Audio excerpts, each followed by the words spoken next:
Hey there, and welcome to Crime for Sleep. I know you're having trouble falling asleep, so let me keep you company with true crime stories from around the world. Before we dive in, I'm curious, where did you first hear this one? If you enjoy these stories, don't forget to like, comment, and subscribe. Now get comfortable, and let's get into tonight's case. Story 1. My eyes fixated on the curtains, still as death, when a whisper of motion should have stirred them. The room held its breath, the weight of silence pressing against my ears, yet every corner seemed to twitch with waiting. An unseen draft lifted the edge of a paper on the table, just for a moment, then nothing again. It was all wrong. The expectant hush clung to the walls, a hesitation that begged for something to break the spell.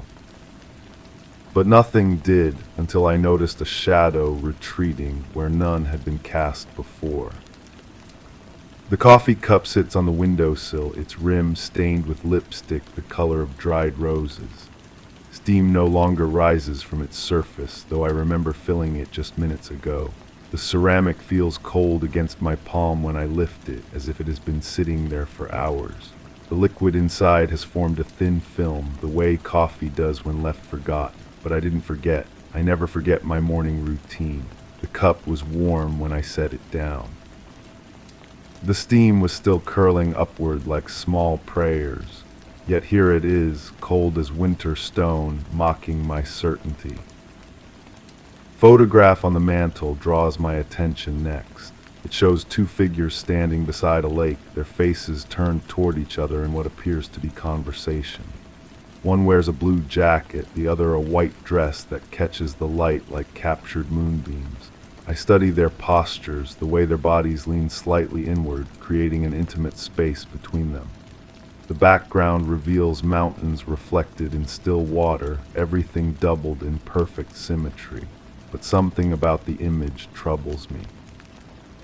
The shadows fall wrong, as if the sun occupied two positions in the sky when the picture was taken. The floorboards beneath my feet creak in a familiar pattern as I move across the room. Each step produces its own note in a wooden symphony I've memorized over countless mornings. The third board from the window sings highest, the seventh from the door groans like an old man rising from sleep. But today there's an additional sound, a soft echo that follows each of my footsteps by half a beat. I pause, listening. The echo stops too, but not immediately. It hangs in the air for just a moment longer, as if someone else has been walking behind me, matching my pace, then freezing when I freeze. The scent of vanilla lingers near the bookshelf, though I haven't lit any candles recently. It's the same fragrance that used to drift from the kitchen when someone would bake cookies on rainy afternoons. The smell carries memories of flour-dusted hands and warm ovens, of laughter mixing with the sound of mixing bowls. But the kitchen has been cold for weeks now. The oven door hangs open, revealing an interior coated with dust. No one has baked anything here in a very long time. Yet the vanilla scent persists, growing stronger as I approach the shelf where cookbooks once stood in neat rows. The telephone rests in its cradle, silent and patient. Its black surface reflects the morning light streaming through the window, creating small bright spots that dance when I move my head. The receiver shows fingerprints on its handle, smudges that suggest recent use. I don't remember making any calls today or yesterday for that matter. The phone rarely rings anymore, and when it does, I often let it go unanswered. But these fingerprints look fresh, and they seem too small to be mine. They belong to someone with more delicate hands, someone who held the receiver gently, as if afraid it might break. The mirror above the sink reflects only half my face when I stand in my usual position. This has never happened before. I've looked into this mirror every morning for months, watching my reflection perform the same rituals of washing and brushing and preparing for the day ahead. The angle has never changed, the mirror has never shifted, but now it shows only my left side, as if the right half of my face has simply vanished. I lean left, then right, trying to bring my full reflection into view.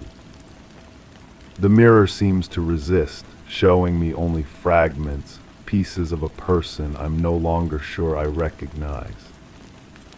The diary lies open on the desk, its pages filled with handwriting I thought I knew. The entries describe days I remember living, events I participated in, conversations I believed I had. But the handwriting looks different now, more careful than my usual scrawl, more deliberate in its formation of letters. The loops are too perfect, the lines too straight. It's as if someone has been practicing my handwriting, getting better at the imitation with each entry. The most recent pages show a script so refined it looks almost printed, each word placed with mathematical precision. The key I found under the doormat yesterday still sits on the kitchen counter. It's made of brass, old-fashioned in design, with teeth that suggest it opens something important. I've tried it in every lock I can find: the front door, the back door, the desk drawers, the jewelry box. Nothing fits. Yet someone placed it under the mat for a reason. Someone wanted me to find it. The metal feels warm to the touch, warmer than the ambient temperature of the room would suggest. It pulses slightly in my palm, like a small heart beating. The music box in the bedroom has been playing the same melody since I woke up. Its tiny ballerina spins endlessly, her painted smile never wavering, her arms forever raised in graceful curves. The song is one I recognize but cannot name, a tune that feels like childhood and loss wrapped together in minor keys. But music boxes don't play indefinitely. They need to be wound, their springs tightened to provide energy for the mechanism. This one should have stopped hours ago, yet the ballerina continues her eternal dance, and the melody flows on like water over stones.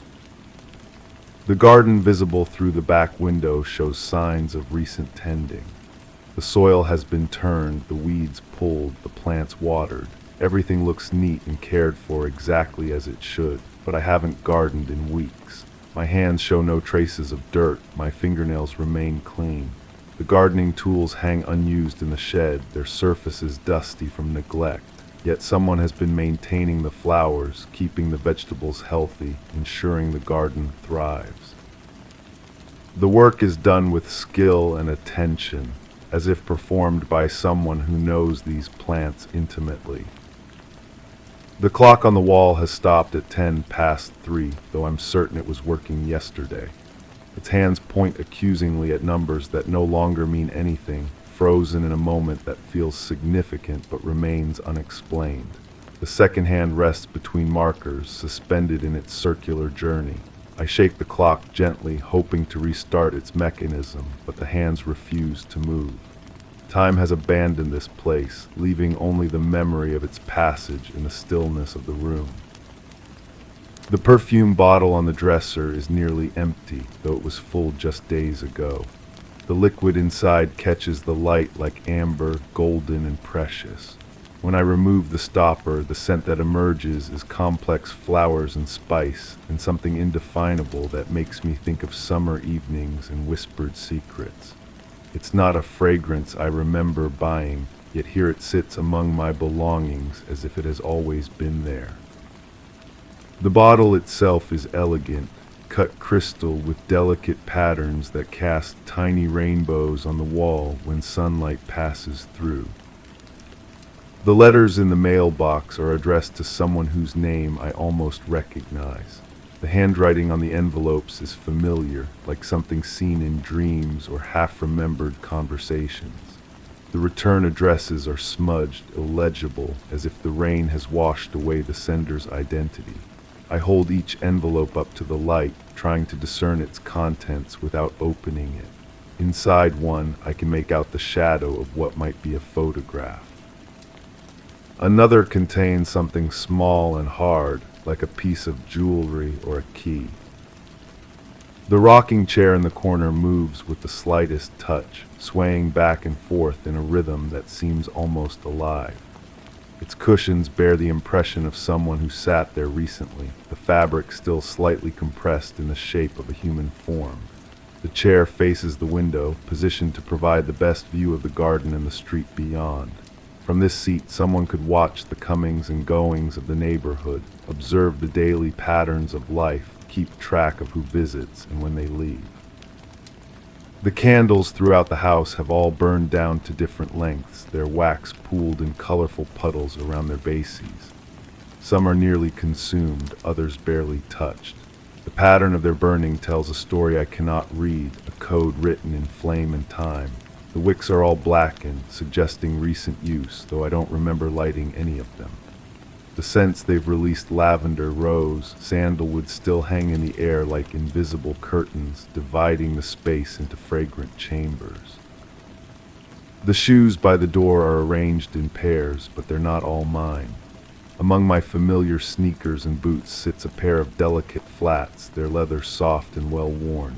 They're the right size for my feet, and when I slip them on they fit perfectly, as if molded to my shape over years of wear. But I have no memory of buying them, no recollection of walking in them. Their soles show patterns of wear that suggest regular use, paths taken through places I cannot recall visiting. The refrigerator hums with mechanical contentment, but its interior tells a different story. Food I don't remember purchasing fills the shelves, exotic fruits, unfamiliar cheeses, bottles of wine with foreign labels. Everything is fresh, recently bought, carefully arranged. Someone has been shopping for this household, selecting items with particular tastes in mind. The milk expires next week, the bread is soft and new. Whoever stocked this refrigerator expects to be here for a while. The pill bottles in the medicine cabinet bear my name, but the medications inside are ones I've never seen before. The labels are typed clearly, with precise dosing instructions and warnings about side effects. Some are for conditions I don't believe I have, others for symptoms I don't remember experiencing. The bottles are nearly empty, suggesting regular use over an extended period. Small white tablets, blue capsules, yellow pills scored down the middle for easy breaking. A pharmaceutical rainbow with purposes I cannot fathom. The answering machine blinks with messages I'm afraid to hear. The red light pulses like a mechanical heartbeat, counting out seconds of anxiety.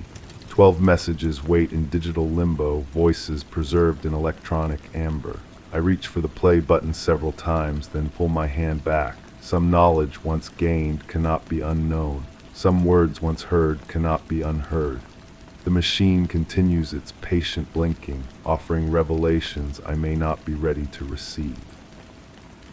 The dust patterns on the furniture reveal the shapes of objects that are no longer there.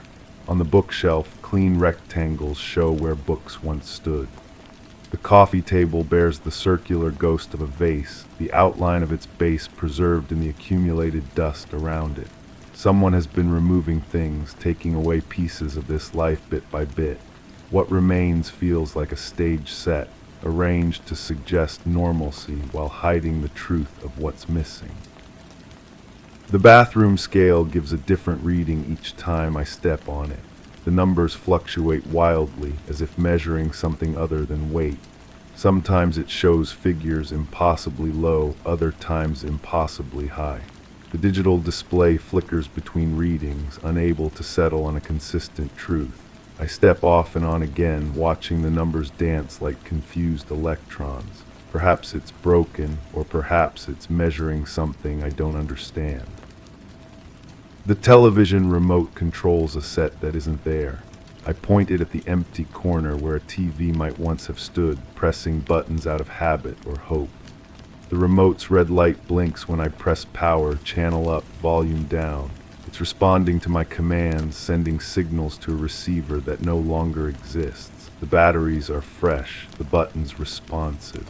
Someone has been using this remote recently, controlling programming I cannot see.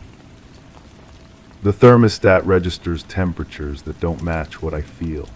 It reads 72 degrees, but the air feels much colder, cold enough to raise goosebumps on my arms. I adjust the setting upward, but nothing changes. The furnace doesn't kick on, the vents don't stir to life.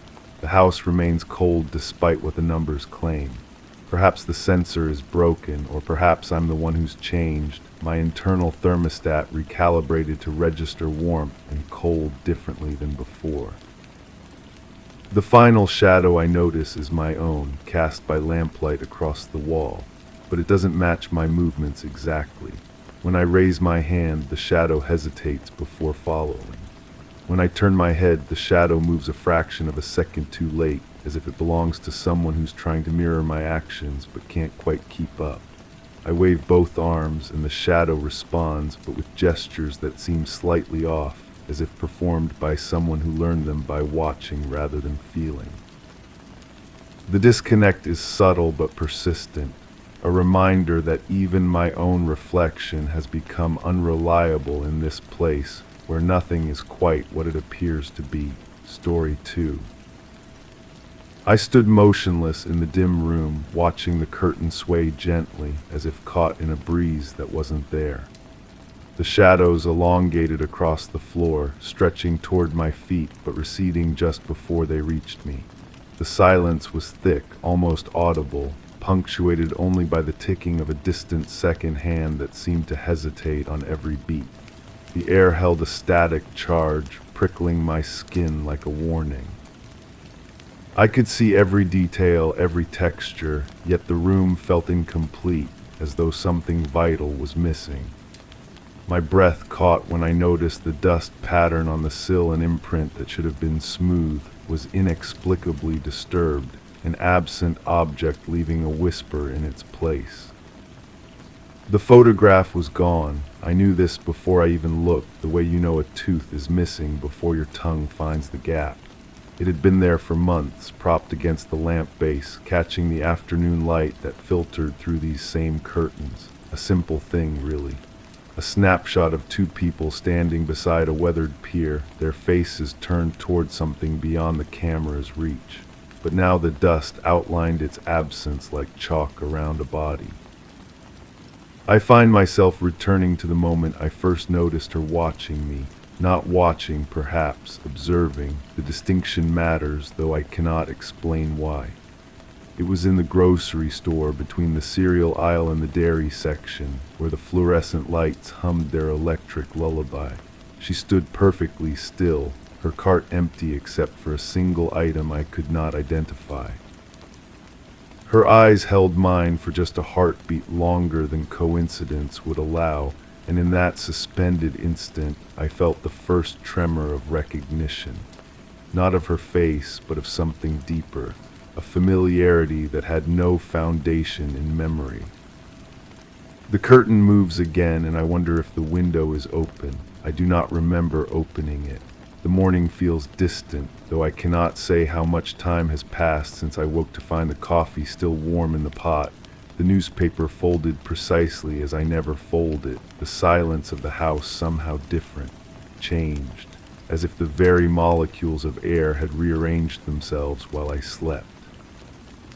She appeared again 3 days later, or perhaps it was 4.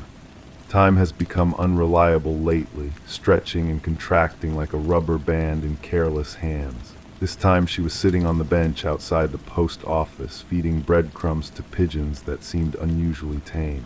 Her movements were deliberate, measured, each gesture containing a weight that suggested purpose.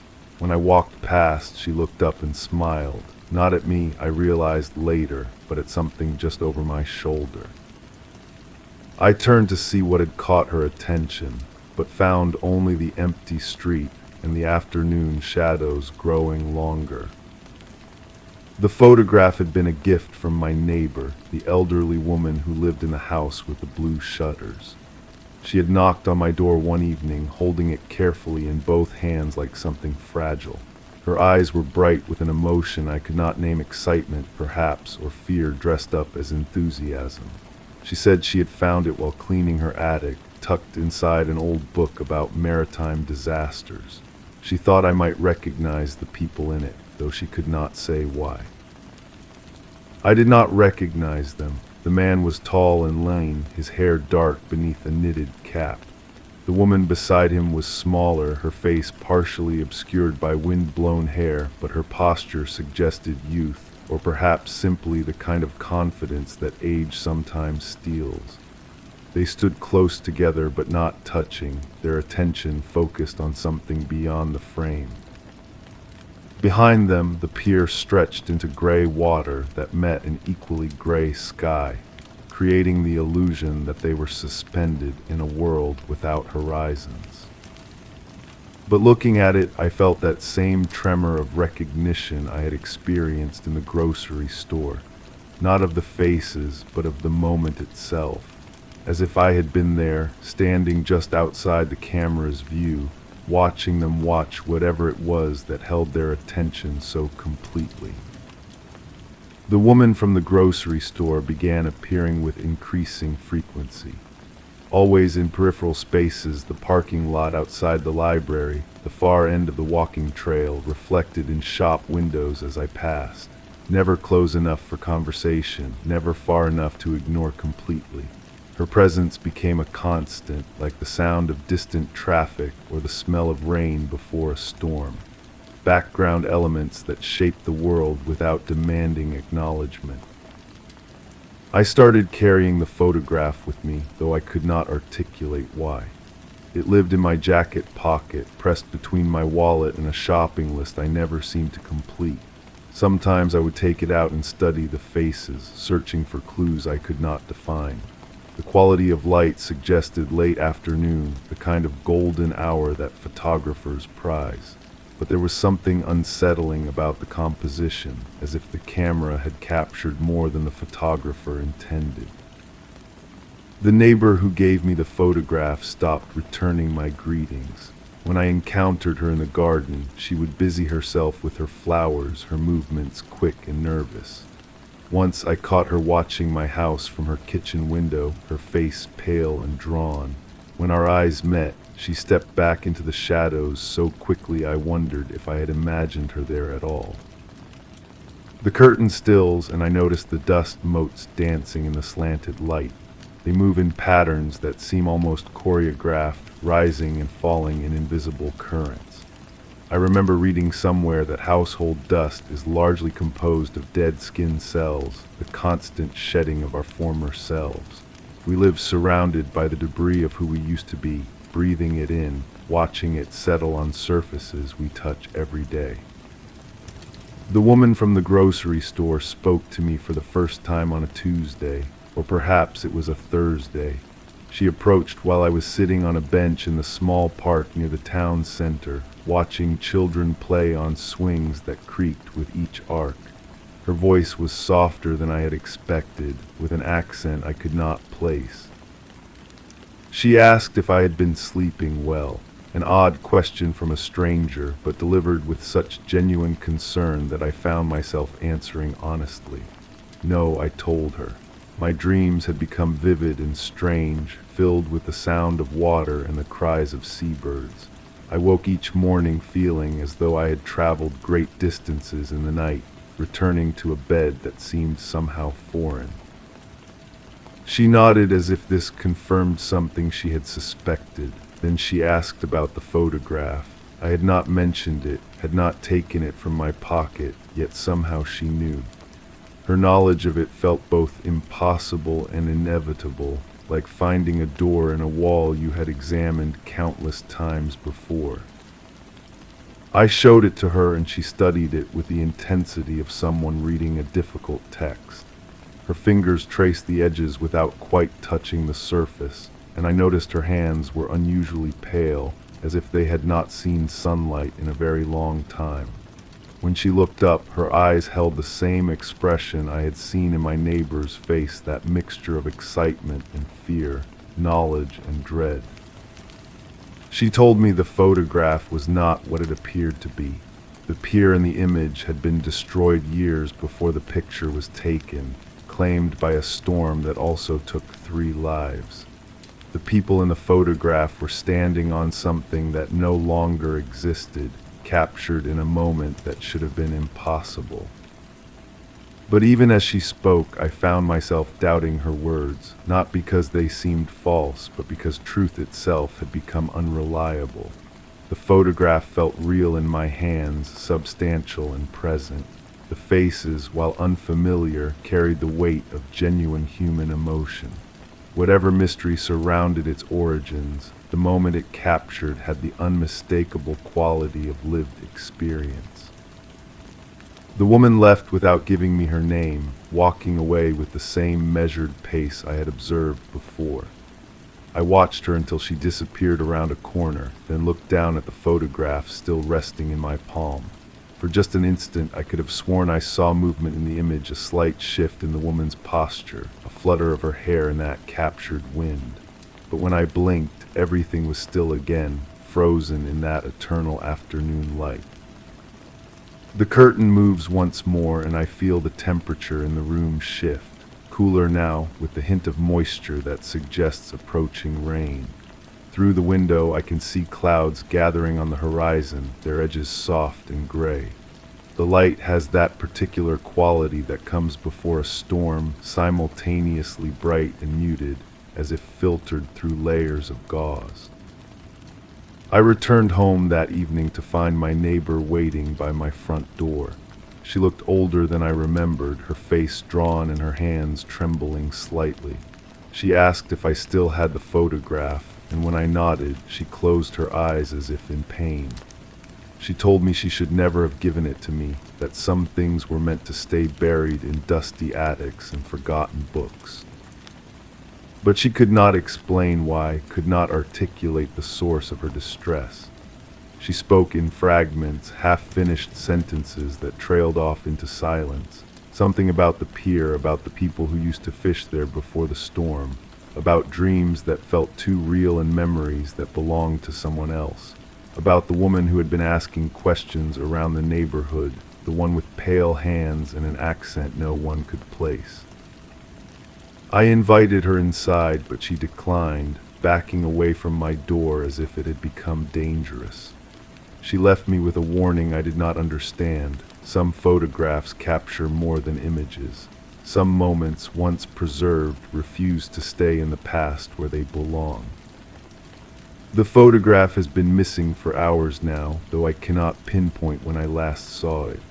I have searched my pockets, my desk drawers, the spaces between cushions where small objects sometimes hide, but I know my searching is futile. The photograph has returned to wherever it came from, leaving only that outline in the dust to mark its passage through my life. Yet its absence feels more present than its presence ever did. I find myself reaching for it throughout the day, my fingers finding empty space where it used to rest. The faces I studied so intently have become more vivid in memory than they ever were in the actual image. I can see them clearly now, the man's weathered hands, the woman's half smile, the way they both leaned slightly forward as if drawn by whatever lay beyond the camera's reach. The woman from the grocery store has not appeared again, but I sense her presence in the periphery of my days. A shadow that moves just out of sight, a reflection that vanishes when I turn to look directly. Sometimes I catch the faint sound of footsteps that match my own pace, always staying exactly far enough behind to remain invisible. The curtain hangs perfectly still now, as if the breeze that moved it has finally exhausted itself. The shadows on the floor have shifted, grown longer and more defined. The ticking of the distant clock continues its irregular rhythm, each beat a small eternity followed by another small eternity. I understand now that the photograph was never the mystery itself, but merely a doorway into something larger and more complex. A key to a lock I had not known existed. Its disappearance has not solved anything, but has instead opened new questions, created new spaces for doubt and wonder to flourish. The dust on the windowsill has settled into new patterns, erasing the outline that once marked the photograph's presence. But I can still see it, that whisper of absence, that ghost of something that was never quite what it seemed. The room feels complete again, yet somehow more empty than before, as if the missing photograph has taken something essential with it in its departure. I stand motionless in the dim room, watching the curtain hang perfectly still, no longer moved by breezes that were never there. The shadows have found their final positions, no longer reaching toward my feet but settling into the corners where they belong. The silence is complete now, no longer punctuated by the hesitant ticking of that distant second hand. The air has lost its static charge, my skin no longer prickling with warnings I could not decipher. I can see every detail, every texture, and the room feels whole again, though I know now what was missing. My breath comes easily as I look at the dust pattern on the sill, smooth and undisturbed, as if no object had ever rested there, as if that whisper in the dust had been nothing more than a trick of light and shadow and memory. Story 3. It felt like the corner of a page brushing my fingertips, a dry, delicate sensation, almost imperceptible yet stubbornly persistent. My fingers searched the tabletop, finding only dust and the cold surface of polished wood. The room was too quiet, the kind of quiet that pressed against the skin. I glanced toward the bookshelf where the spines of forgotten volumes stood solemnly in line, but none seemed disturbed. The feeling lingered, tugging at a place in my mind I couldn't quite reach. A fluttering memory of whispers and restless nights, of searching for something that couldn't be found. I turned my palm over, expecting to see a crease where none existed. A page turned in the silence, and I knew this wasn't the first time. The books were always there, I think, rows upon rows of them, their leather bindings cracked like old skin. Someone had arranged them carefully, though I can't remember who. The order seemed important then, each volume placed with deliberate precision. But when I try to picture the person doing this work, their face dissolves into shadow. I remember standing in doorways watching, always watching from a distance, as if getting too close might disturb something fragile. The air smelled of old paper and something else, something organic that made my stomach turn without understanding why. There were conversations happening in rooms I couldn't enter, voices that dropped to whispers when footsteps approached. "You shouldn't be listening," someone said once, or maybe I said it to myself. The floorboards creaked in patterns I learned to recognize. 3 quick steps, a pause, then 2 more. Someone pacing, thinking, deciding something. I would press my ear to the wall and count the repetitions, but the numbers never stayed in my head long enough to mean anything. There was a chair by the window where someone used to sit. The cushion held the impression of a body long after they'd gone, and I would stare at that hollow, wondering when they'd return. The fabric was worn smooth in places, threads pulled loose by nervous fingers. My nervous fingers, I realized much later, though I couldn't remember doing it. Books went missing sometimes. I'd notice gaps in the shelves like missing teeth, spaces where something important had been removed. When I asked about them, the answers came wrapped in careful words that said nothing at all. "It's better this way" was a phrase I heard often, though I can't place the voice that spoke it. The pages felt different in those gaps, not the books themselves, but the air where they'd been. Thinner somehow, as if the stories they'd contained had left behind only emptiness. I would run my fingers along the empty spaces, feeling for traces of what had been there. Sometimes I found myself holding books I didn't remember picking up, my thumb marking a place I didn't remember reaching. The words on the pages seemed familiar, like conversations I'd overheard in dreams. But when I tried to read them properly, the sentences would slip away from my eyes, refusing to hold still long enough to make sense. There were photographs tucked between pages, though I can't say whose faces looked back at me. The images were faded, edges soft with age, and the people in them seemed to be waiting for something that never came. Their eyes followed me as I moved through the room, or maybe that's just what I told myself to explain the feeling of being watched. The whispers started in corners where dust gathered, soft sounds that might have been voices or might have been the house settling into itself. I learned to move quietly, not wanting to disturb whatever conversations were happening just beyond my hearing. The words were always almost clear, almost understandable, hovering at the edge of meaning. "Don't look," I heard once, or thought I heard, but look at what? The instruction came too late anyway, because I was already looking, had been looking for so long I'd forgotten what I was searching for. The room changed when I wasn't paying attention. Books would shift positions, finding new places on different shelves. A volume that had been at eye level would appear near the floor, spine facing inward so I couldn't read the title. These movements happened in the spaces between my visits, as if the room had its own life that paused whenever I entered. I started making notes, trying to track the changes, but the words I wrote looked strange on paper, like a language I'd once known but had forgotten how to speak. The handwriting was mine, I was certain of that, but the thoughts behind it felt foreign, borrowed from someone else's mind. There were patterns in the rearrangements, I was sure of it.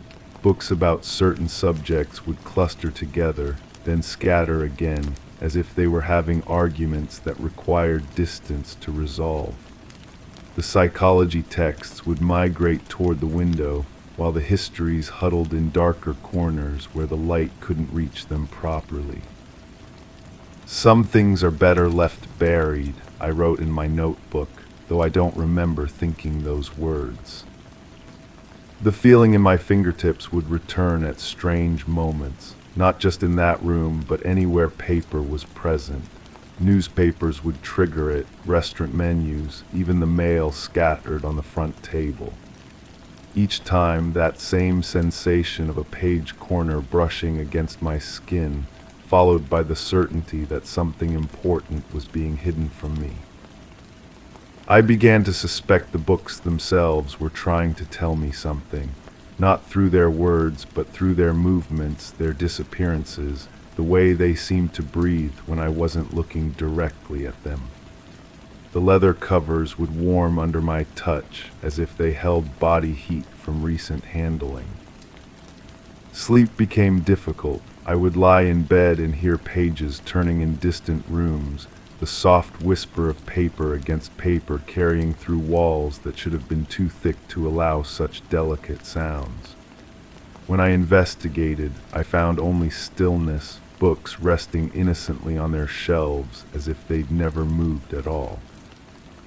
The dreams were full of text I couldn't read, words that shifted and crawled across pages like living things, sentences that rearranged themselves when I tried to focus on them. I would wake with the taste of old paper in my mouth and the conviction that I'd been trying to swallow something important. "You're remembering wrong," a voice said in one of these dreams, but when I turned to see who was speaking, I found only empty air and the sound of pages flipping in a wind I couldn't feel. The photographs between the pages began to change too.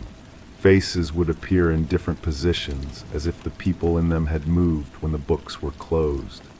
Sometimes new figures would appear in the backgrounds, shadowy forms that hadn't been there before, or maybe they had been there and I simply hadn't noticed them until now.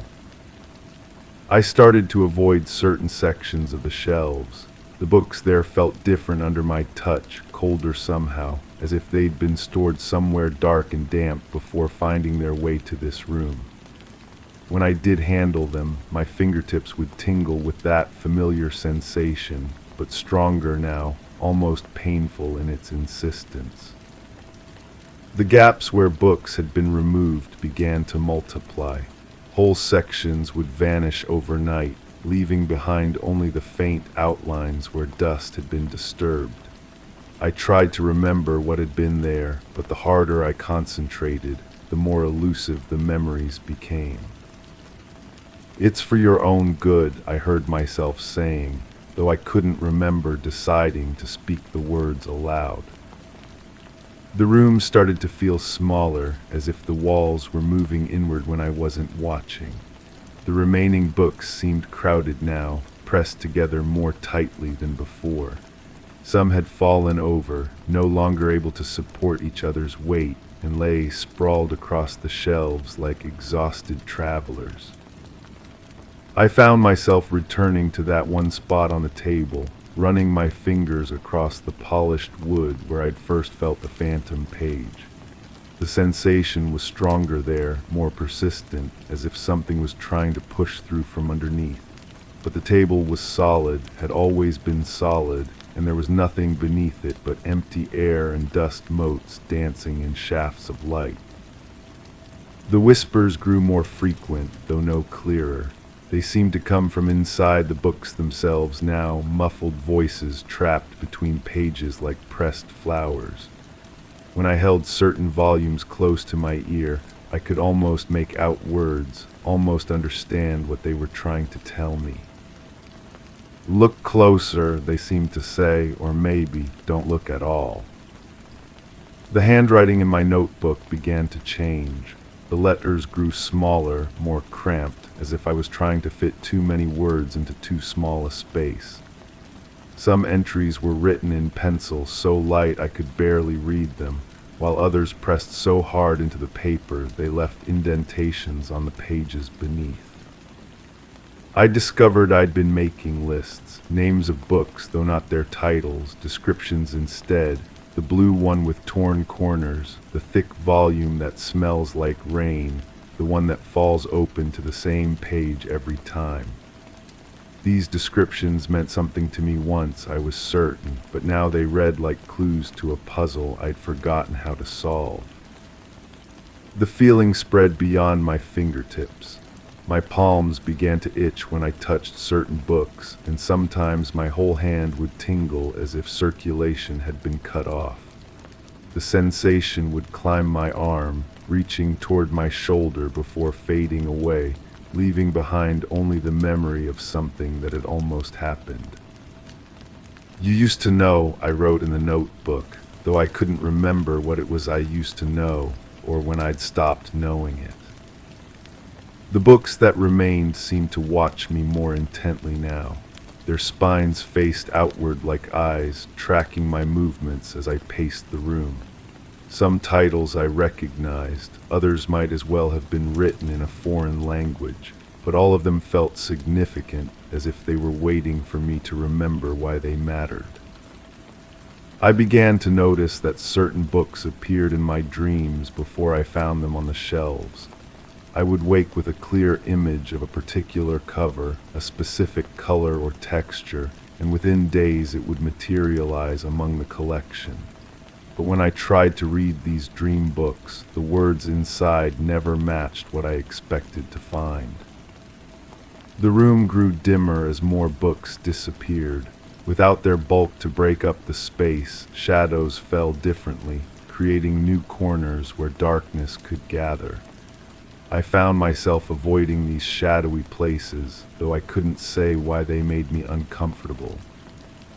"Some doors shouldn't be opened," I read in my notebook, written in handwriting that looked like mine but felt like someone else's thoughts. The phantom page sensation began to follow me outside the room.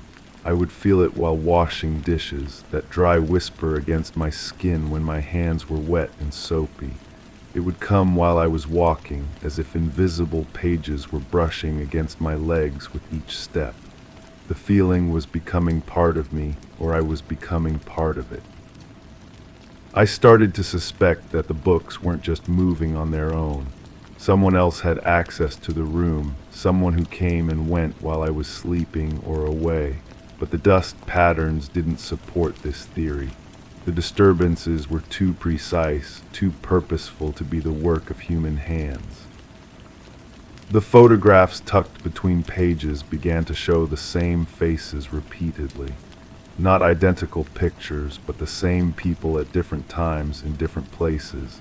They seemed to be aging across the images, growing older or younger depending on which book I found them in. Their expressions never changed though, always that same look of patient waiting. "Time moves differently here," I wrote, though I don't remember thinking about time at all.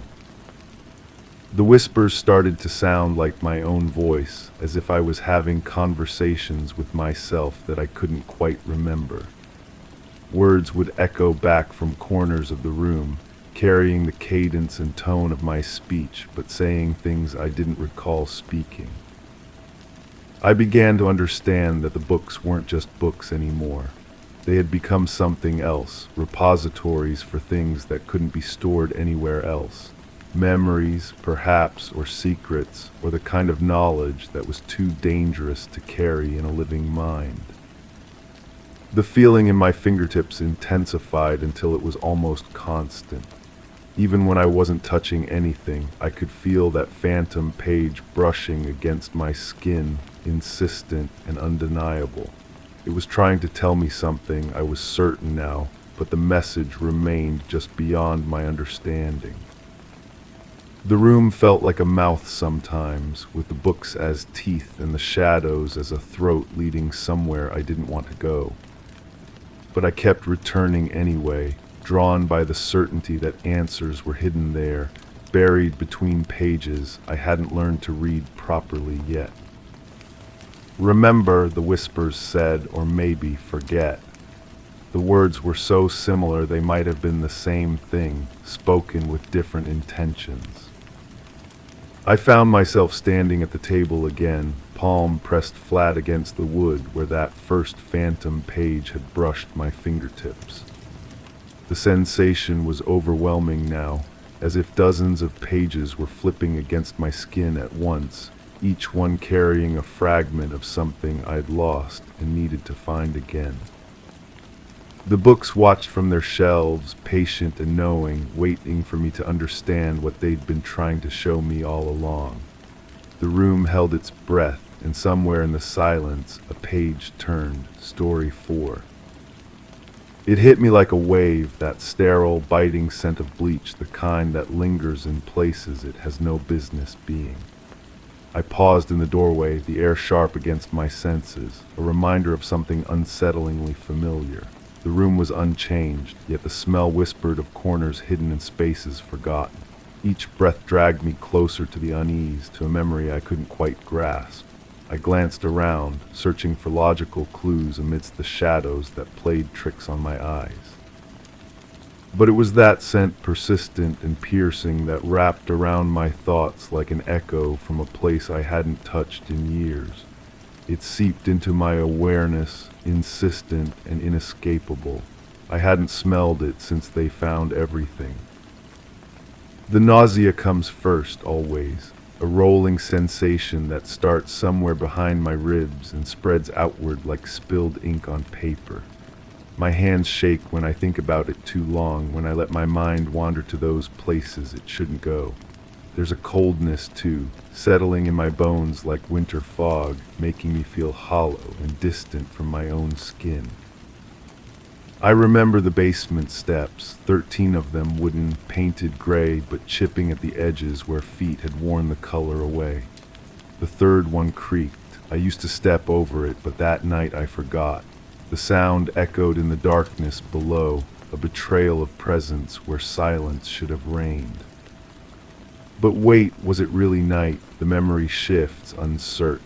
Sometimes I remember fluorescent lights humming overhead, casting everything in sickly yellow. Sometimes I remember darkness so complete it felt like drowning. The mind plays tricks when guilt becomes your constant companion. She was wearing blue that day, or was it green? The color keeps changing in my recollections, like looking at something through water. Her sweater had buttons down the front, small pearl ones that caught the light. I can see her fingers working at them, but the image fractures before I can understand why. The basement smelled wrong even before the bleach. Damp earth and something else, something sweet and cloying that made my stomach turn. I told myself it was just old wood rotting, just the natural decay of a house settling into itself. But houses don't smell like copper pennies. Houses don't whisper secrets in languages you pretend not to understand. I keep trying to remember what I was looking for down there. The reason feels important, like a key I've misplaced. Was I hiding something, retrieving something? The purpose slides away every time I reach for it, leaving only the sensation of rough concrete under my palms and the echo of my own breathing in the confined space. The police came on a Tuesday. I remember that clearly because the garbage trucks had already made their rounds, leaving the street eerily quiet. Their shoes made different sounds on the front porch, heavy, deliberate, nothing like the hesitant shuffle of someone who belongs. When they knocked, the sound reverberated through the house like a judgment. But the timeline fractures here. How could they have come before I cleaned? Before the bleach worked its chemical magic, erasing evidence of whatever had transpired in that underground space. Yet I remember their faces, serious and knowing, as if they could see through walls and lies and the careful reconstructions of a panicked mind. The woman officer had kind eyes. She spoke in measured tones, asking questions that seemed simple but felt loaded with implications I couldn't quite grasp. Where had I been? When had I last seen her? Did I notice anything unusual, anything out of place?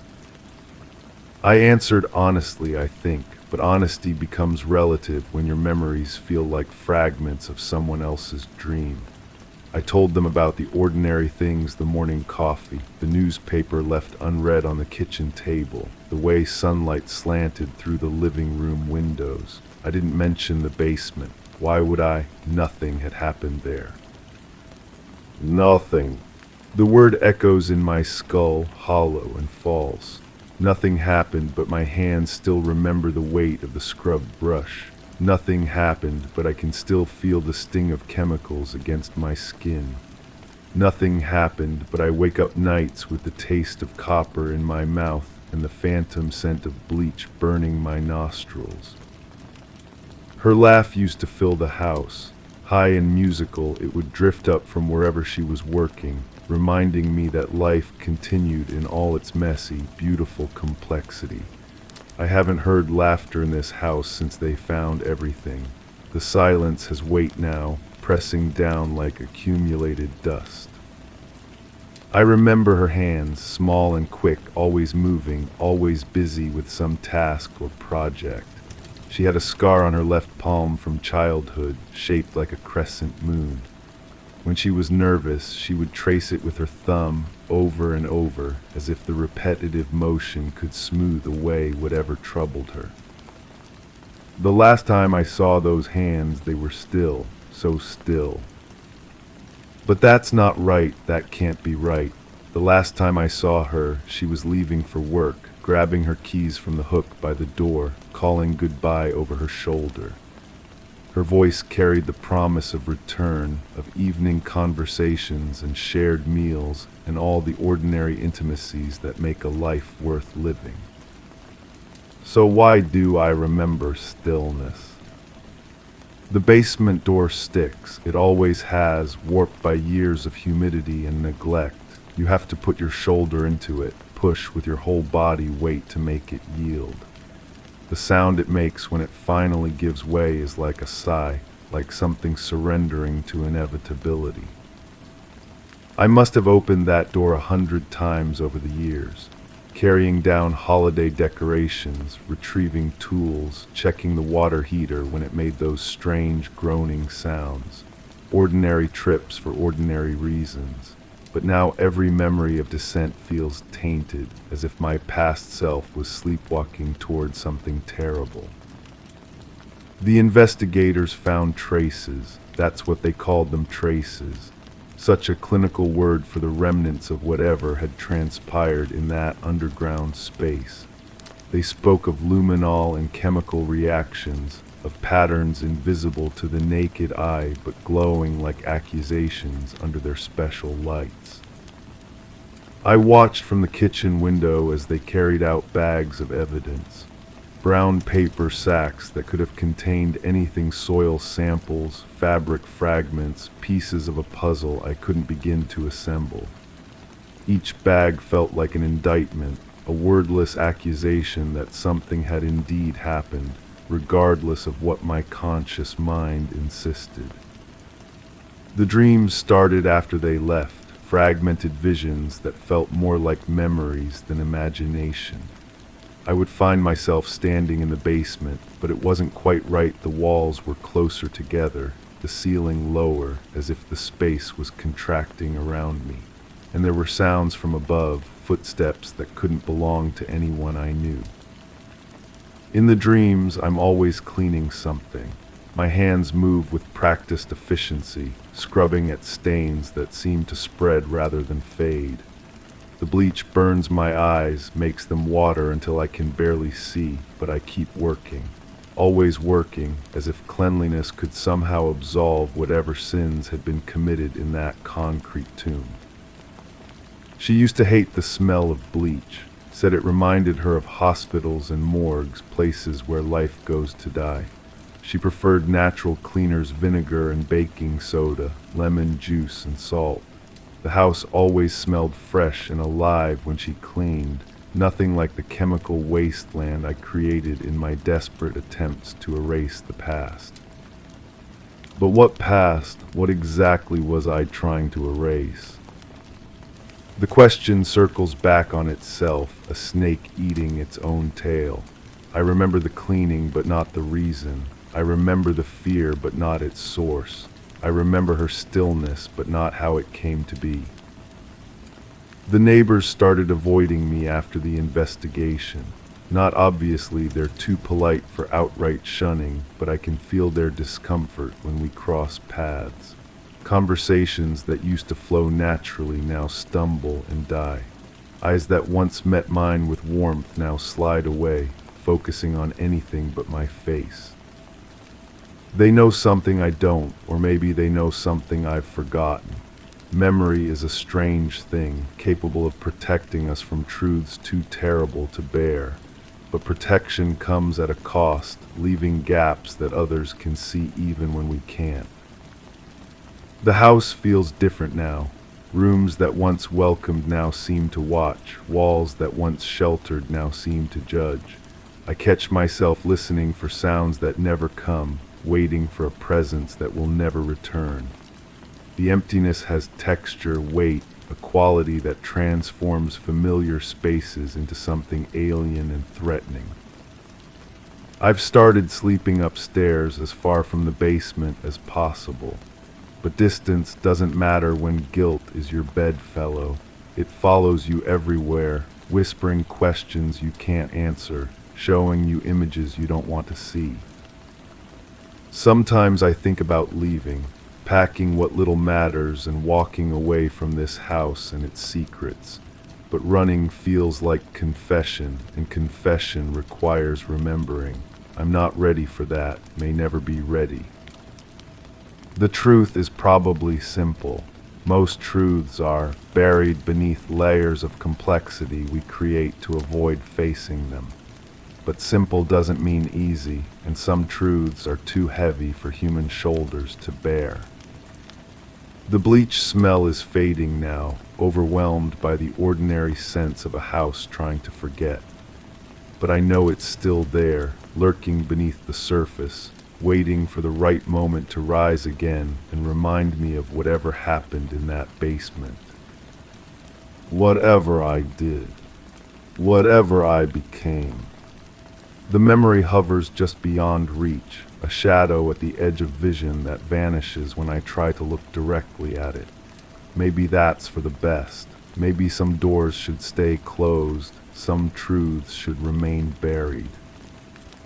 But the smell lingers, persistent and accusing, a chemical ghost that refuses to be exorcised. And in quiet moments, when the house settles around me like a guilty conscience, I can almost remember why I needed so much bleach. Almost story 5. It wasn't the first time the back door was left ajar. The breeze would nudge it open further, hinting that someone hadn't been careful. The curtains fluttered gently, like pages of an unwritten story, and dust motes danced in the sunlight, undisturbed by heavier footsteps. The pantry's contents seemed untouched, though one was slightly shifted forward as if someone had considered taking it, then thought better. The mailbox remained empty again, but for some reason I checked twice. I closed the door softly without securing it, wondering who might visit next. The sound of hinges creaking, that's what keeps coming back to me. Not the obvious things you'd expect someone to remember, but that particular metallic groan when the door swayed in the wind. I hear it now, sitting here, trying to piece together what happened, or what I think happened. The mind has a way of protecting itself, doesn't it? Of burying things so deep you start to wonder if they were real at all. I remember checking the can, the one that had been moved, corn I think, or maybe it was beans. The label was faded, the kind of generic brand you buy when money's tight. Someone had touched it recently. The dust pattern was different, disturbed. A fingerprint maybe, though I didn't look that closely then, should have looked closer. Did you lock it? The voice comes to me now, disembodied, floating. Was it mine? Was I asking myself, or was someone else there? The memory fragments like old film, burning at the edges. I see myself reaching for the door handle, hesitating. The metal was warm from the sun, or maybe from someone else's touch. Hard to tell the difference sometimes. The mailbox empty but expectant, like it was waiting for something specific. I walked to it twice that first time, though I can't remember why I went back. The second check felt necessary, urgent even. My hand trembled slightly when I opened it. Nothing inside but shadows and the faint smell of rust. But there had been something before, hadn't there? Some piece of paper, some message I was supposed to receive. I try to reconstruct the sequence. Door ajar, can moved, mailbox checked. Then what? The curtains were moving, I remember that clearly. White fabric with small flowers printed on it. Daisies, maybe. They caught the light and threw it around the room in soft patterns. Someone had chosen those curtains carefully, hung them with intention. But the person who would do that, who cared about such details, wouldn't leave doors unlocked. The footsteps I didn't hear, that's what bothers me most. Heavy footsteps, I said, but really there weren't any at all, just the absence of them. The house held its breath, waiting for sounds that never came, or maybe they had come before I arrived. Maybe I was always one step behind, following traces of someone who moved more quietly than I expected. Check the pantry again. Whose voice was that? It echoes now, insistent. I see myself opening the narrow door, scanning the shelves, everything in its place except for that one can, pushed forward maybe an inch, maybe less. But in a space where everything else was aligned perfectly, that inch might as well have been a mile. Someone had been there. Someone had considered taking something, then changed their mind. Or maybe they took something else entirely. The dust motes in the sunlight. I watched them dance, hypnotized. They moved in patterns that seemed almost deliberate, swirling around invisible currents. The air was thick with them, as if the house hadn't been cleaned in a while, or as if someone had been searching through things, stirring up settled particles. Looking for what, though? What was hidden here that someone needed to find? I closed the door without locking it. That detail sticks with me because it felt wrong even as I did it. My hand moved to the deadbolt, then stopped, like I was leaving it open on purpose, like I wanted whoever had been there to come back. But that doesn't make sense, does it? Why would I want that? Unless I was expecting someone. The can bothers me more each time I think about it. Not just that it was moved, but how it was moved. Carefully, deliberately. Someone had picked it up, examined it, then set it down in almost the same spot. Like they were looking for something hidden behind it or inside it. Like they knew exactly what they were searching for but hadn't found it yet. I remember touching the spot where it had been. The shelf was cleaner there, a perfect circle in the dust. How long had it been sitting in that original position? Months, years. And now someone had disturbed that settled pattern, left evidence of their presence, whether they meant to or not. The mailbox calls to me again. Empty, I keep saying, but was it really? There's something nagging at the edge of my memory, a flash of white paper, an envelope maybe. But when I try to focus on it, it dissolves like those dust motes in the sunlight. Maybe I wanted there to be something so badly that I imagined it. Maybe the emptiness was the message itself. Don't lock it. The voice again, clearer this time. Definitely not mine. Someone else was there or had been there giving instructions. But to whom? To me. Was I following orders, or was someone else the intended recipient? The memory shifts and blurs, refusing to stay still long enough for me to examine it properly. The curtains kept moving even when the breeze died down. I noticed that. They swayed gently, as if someone had just brushed past them. As if the air itself was disturbed by recent movement. I wanted to touch them to see if they were still warm from contact, but something held me back, some instinct that said not to disturb the evidence. Evidence of what, though? I find myself back at that door in my mind over and over, the hinges creaking their metallic song, the warm handle under my palm, the choice to leave it unlocked feeling both wrong and inevitable. Like I was playing a part in something larger, following a script I hadn't read completely. The can moves in my memory now. I see it shifting positions each time I blink, first pushed forward, then back in its original spot, then gone entirely. Maybe I imagined the whole thing. Maybe the pantry was exactly as it should have been, and my mind invented the disturbance because it needed there to be one. Because the alternative, that nothing had happened at all, was somehow worse than the possibility of an intruder. But someone had been there. I know this with a certainty that surprises me, not because of what I saw, but because of what I felt. The house held the memory of another presence, like heat radiating from a recently occupied chair, invisible but undeniable. The mailbox opens in my dreams now. Over and over the same motion, my hand reaching out, fingers closing around the metal handle, the small door swinging down. Sometimes it's empty. Sometimes there's an envelope with my name on it. Sometimes there's nothing but a slip of paper with an address I don't recognize. But I always check twice, just like that first time. Someone's been here. I said that out loud, I think, to myself, to the empty house, to whoever might be listening. The words hung in the air like the dust motes, visible and weightless, true but incomplete. Someone had been there, yes, but they might still be there, might be watching to see what I would do next. The door creaks again in my memory, that same metallic groan, but now it sounds different. Not like wind pushing against old hinges, but like someone testing them, seeing how much noise they make, how much warning they give, learning the house's secrets, its tells and whispers.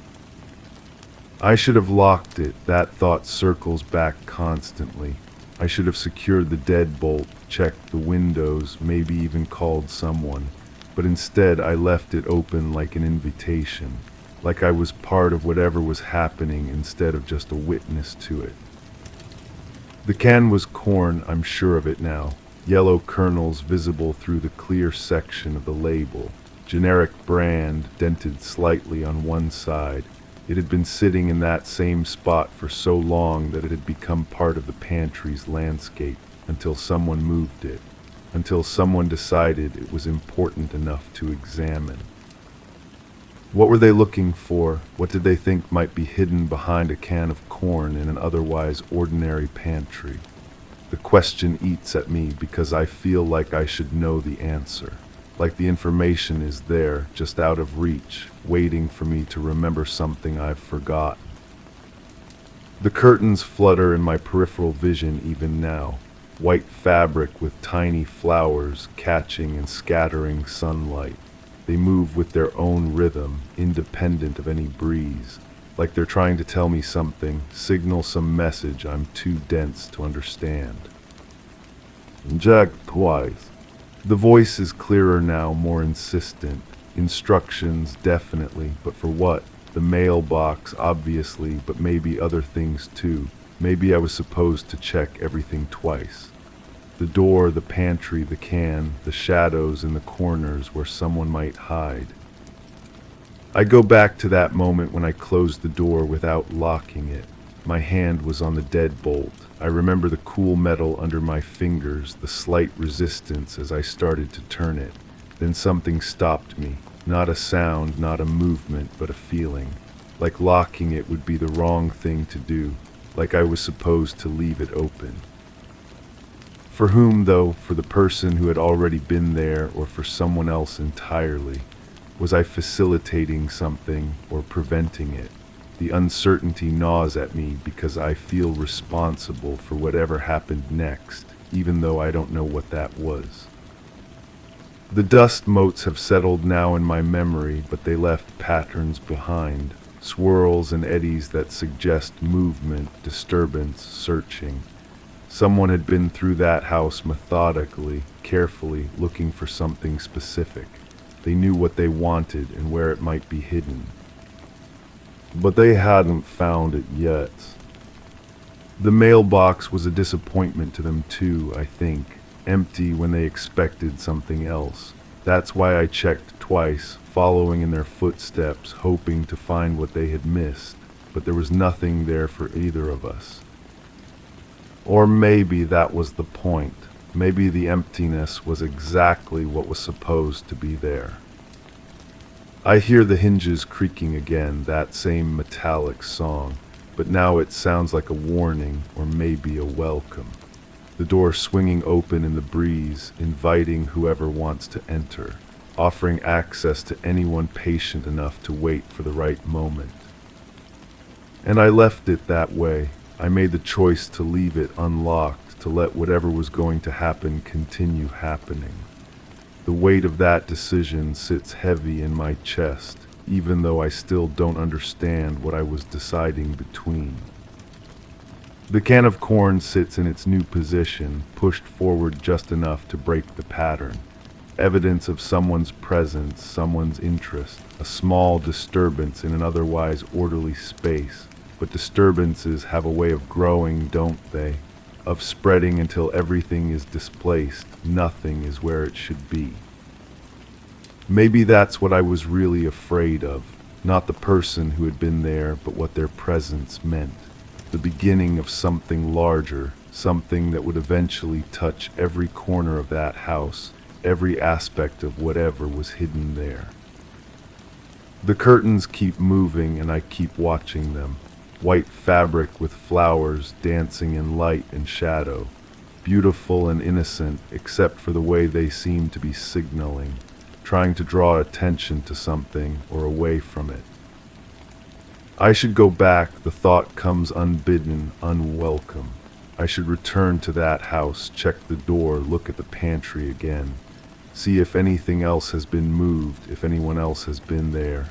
But the idea fills me with a dread I can't name. Because maybe this time I won't be alone. The hinges creak one more time in my memory, and I realize I'm not remembering anymore. I'm listening. The sound is here now in whatever space I occupy while telling the story. The door is opening again, somewhere behind me, and I can't bring myself to turn around to see who's walking through it. But I already know, don't I? I've always known. The person who moved the can, who checked the mailbox, who made me leave the door unlocked. They're here now, and they're still looking for whatever they couldn't find before. And maybe this time they know exactly where to look. Story 6. It wasn't the first time the gate creaked open on its own. The hinges were never oiled, yet they moved with a peculiar ease, a sound swallowed by the wind. I walked past it every morning, noting the familiar patterns in the gravel, never disturbed, yet suggesting a path frequently traveled. The mail was always delivered on time, the newspaper placed precisely on the step, pages unstirred by any breeze. I straightened the cushion on the porch swing, knowing it would tilt itself again by afternoon. I didn't linger too long in the threshold that morning, just long enough to leave it ajar. The house had been empty for 3 months when I took the caretaking job. Simple enough work: check the utilities, collect mail, ensure nothing looked amiss to the neighbors. The owner lived overseas now, some business venture that had pulled them away indefinitely. The pay was decent for what amounted to a daily walkthrough and the occasional maintenance call. I remember the smell that first week, not unpleasant exactly, like old wood and lavender sachets with something underneath I couldn't place, sweet, almost medicinal, the kind of scent that clings to your clothes without you realizing it until someone mentions it hours later. The routine became automatic. Morning check, evening walk through, windows secure, doors locked, thermostat steady. I'd water the plants in the front room, adjust the blinds to let in just enough light. The house seemed to appreciate the attention. Floors that should have gathered dust remained pristine. The grandfather clock in the hallway kept perfect time, though I never wound it. Everything made sense in those first weeks. Houses settle differently when they're empty. Air currents shift. Temperature changes can affect door frames, make hinges expand and contract. I'd worked enough properties to know these things. But then I started noticing the coffee cup. It sat on the kitchen counter every Tuesday, clean and dry, positioned exactly where someone might place it after their morning routine. I'd put it away in the cabinet, make my notes, lock up. The following Tuesday, there it was again. Same spot, same angle. I asked the property management company about cleaning services. They checked their records twice. No one else had keys. No one else was scheduled to visit. The logical explanation felt solid enough. I was forgetting my own actions, creating false memories. Stress from my other job, maybe. Sleep deprivation. I'd been working double shifts at the security company, covering for a colleague who'd taken family leave. My mind was playing tricks, filling in gaps with assumptions. I started taking photos with my phone, before and after shots of each room. The images showed exactly what I expected, nothing disturbed, everything in its place. Yet when I reviewed them later, something felt wrong about the angles. The lighting seemed different than I remembered, shadows falling in directions that didn't match my memory of where I'd been standing. The sensation started as a tingling between my shoulder blades, just a flutter like someone walking over my grave, my grandmother would have said. It happened most often in the back bedroom, the one with heavy curtains that stayed drawn no matter how many times I opened them. The air felt thicker there, charged with an electricity that made my skin prickle. I'd stand in the doorway, checking off items on my clipboard and feel eyes on the back of my neck. When I turned, nothing. Just the same perfectly made bed, the same dust-free dresser, the same mirror reflecting empty space where I should have been standing. That's when the headaches began. Not painful exactly, more like a pressure behind my eyes, a sense of trying to remember something important that kept slipping away. I'd find myself standing in rooms with no memory of walking into them, holding objects I couldn't recall picking up. A book open to a page I'd apparently been reading. A window I'd supposedly just closed, still warm from my palm on the latch.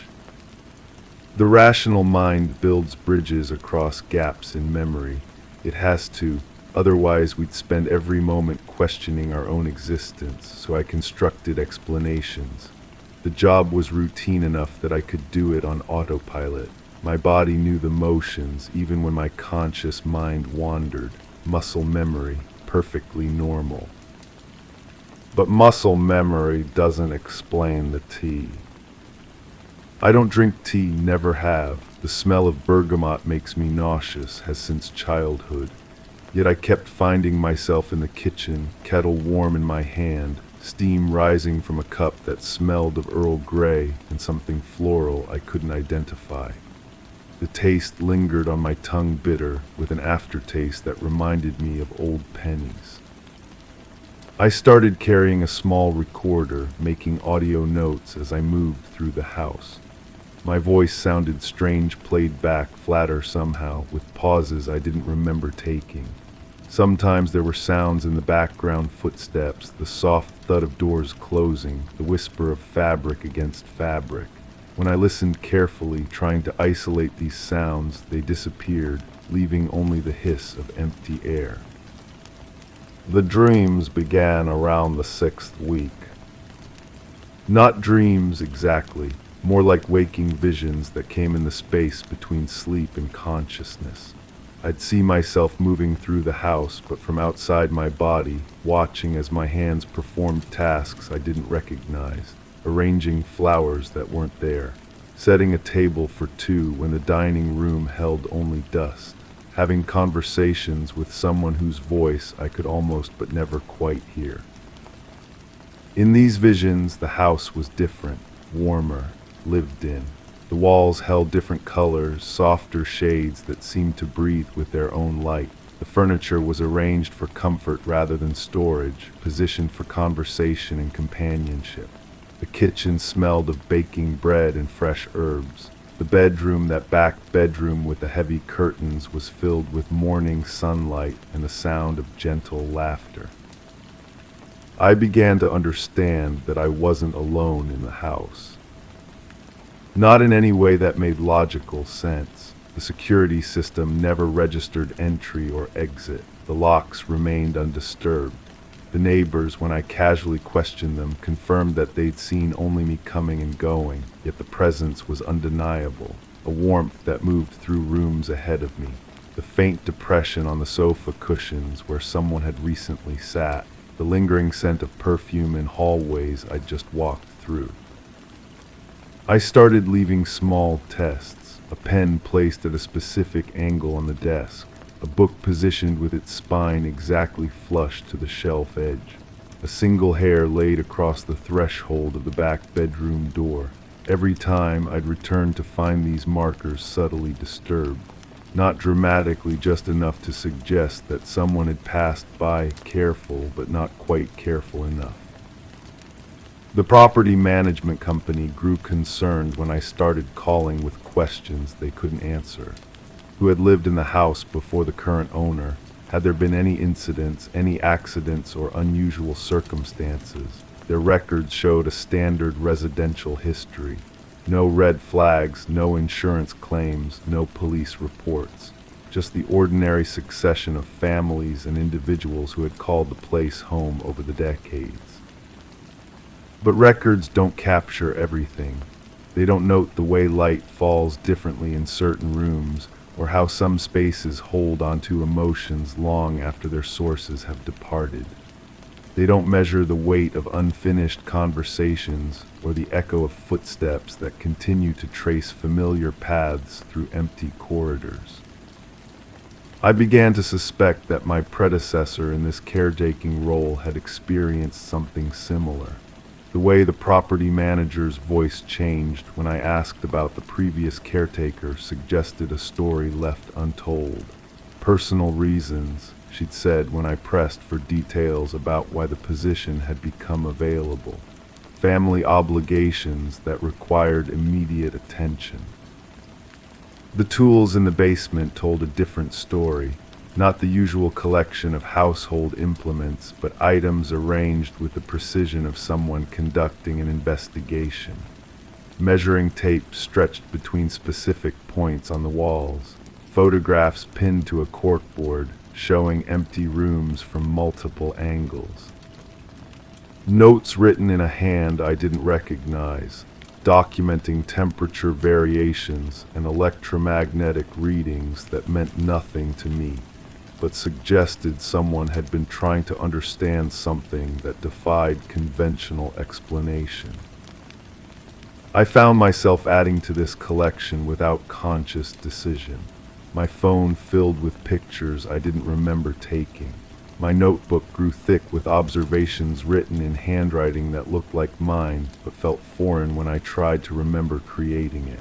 Measurements of spaces that seemed to shift depending on the time of day. Recordings of sounds that registered on the device but disappeared when played back to other people. The breaking point came on a Tuesday morning in my 10th week.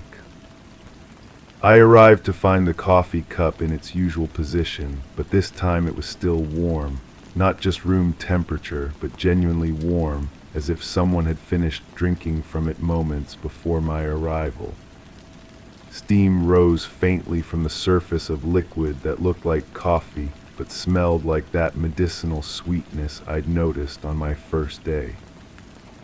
I set down my clipboard and called out, more from instinct than logic, "Hello, is someone here?"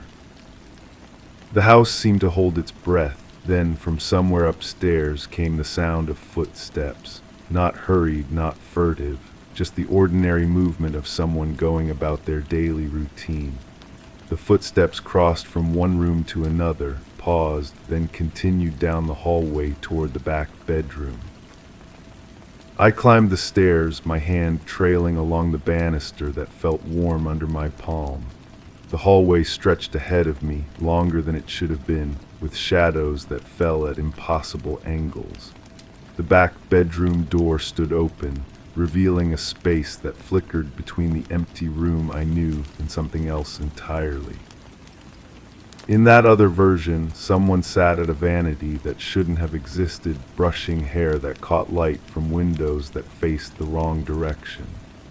When the figure turned toward me, I saw my own face, but softer somehow, more peaceful. The other me smiled and gestured toward the bed, where a second figure lay sleeping, features obscured by the gentle morning light. The vision lasted only a moment.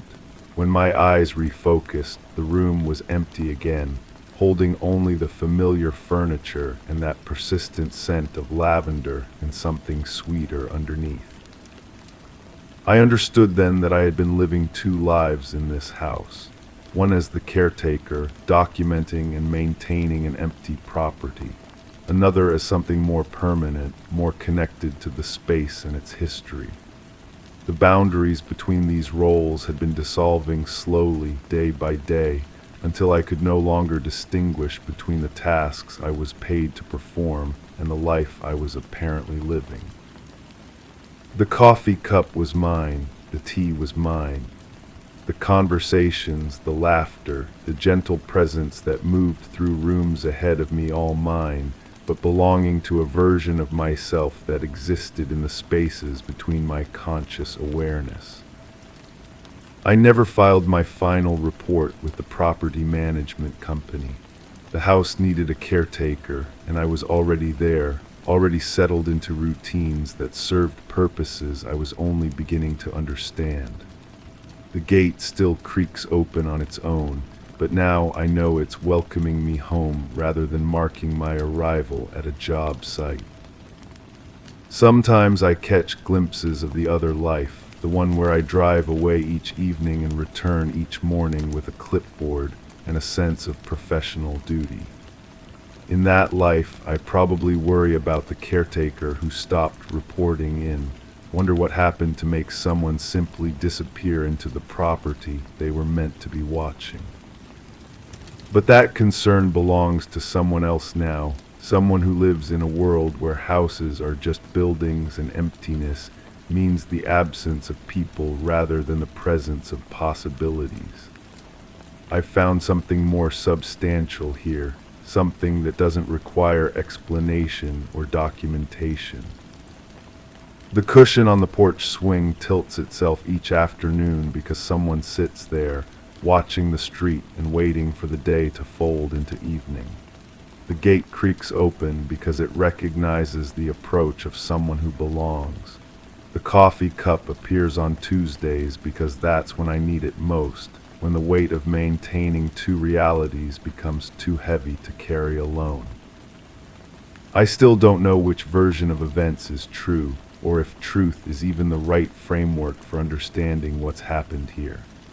What I know is that I'm no longer alone, and that the house has found its purpose again.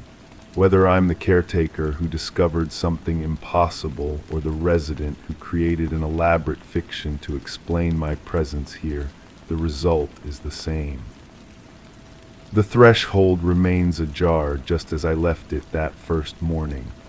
Not wide enough for strangers to enter, but open enough for possibilities to slip through, for the boundaries between what is and what might be to blur in the soft light of early evening.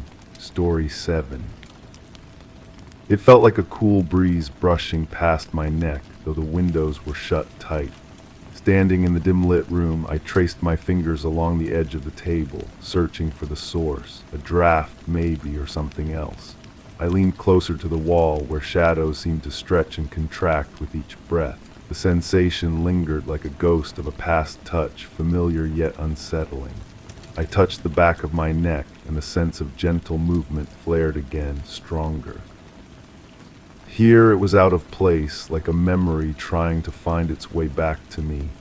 I knew this feeling from a time I wished to forget, and it was back. The table beneath my fingertips was mahogany, its surface worn smooth by decades of use. I remembered polishing it every Sunday morning, the lemon oil leaving my hands slick and fragrant. The wood grain formed intricate patterns that had once resembled faces to my younger eyes, a kindly old woman here, a stern judge there. Now in this half-light, the patterns seemed different, more angular, more accusing. There was a ring stain near the corner where someone had set down a glass without a coaster. The mark was perfectly circular, like a tiny moon crater, and I found myself running my thumb along its edge repeatedly. I had no memory of making this stain, yet it felt like evidence of something I should remember. The lamp in the corner cast everything in amber tones, its shade yellowed with age and dust. I had bought it at an estate sale, drawn to its Art Deco curves and the way light filtered through the fabric like honey through cheesecloth. The previous owner had been an elderly woman who lived alone, the seller had mentioned. Her niece was clearing out the house after the funeral. I wondered now what stories this lamp had illuminated, what midnight confessions it had witnessed. The bulb flickered occasionally, just for a fraction of a second, but long enough to make the shadows dance. Each time it happened, I felt that cool sensation again, as if someone had just walked past me in the darkness. The carpet beneath my feet was Persian, or at least a convincing imitation. Its reds and blues had faded to dusty rose and slate gray, but the pattern remained intricate and hypnotic. I had spent countless hours as a child tracing the geometric designs with my finger, following the maze-like borders from one end to the other. The texture was different now, coarser, more worn. In several places, the fibers had been compressed into permanent impressions, as if heavy furniture had once stood there. But I couldn't remember moving anything recently.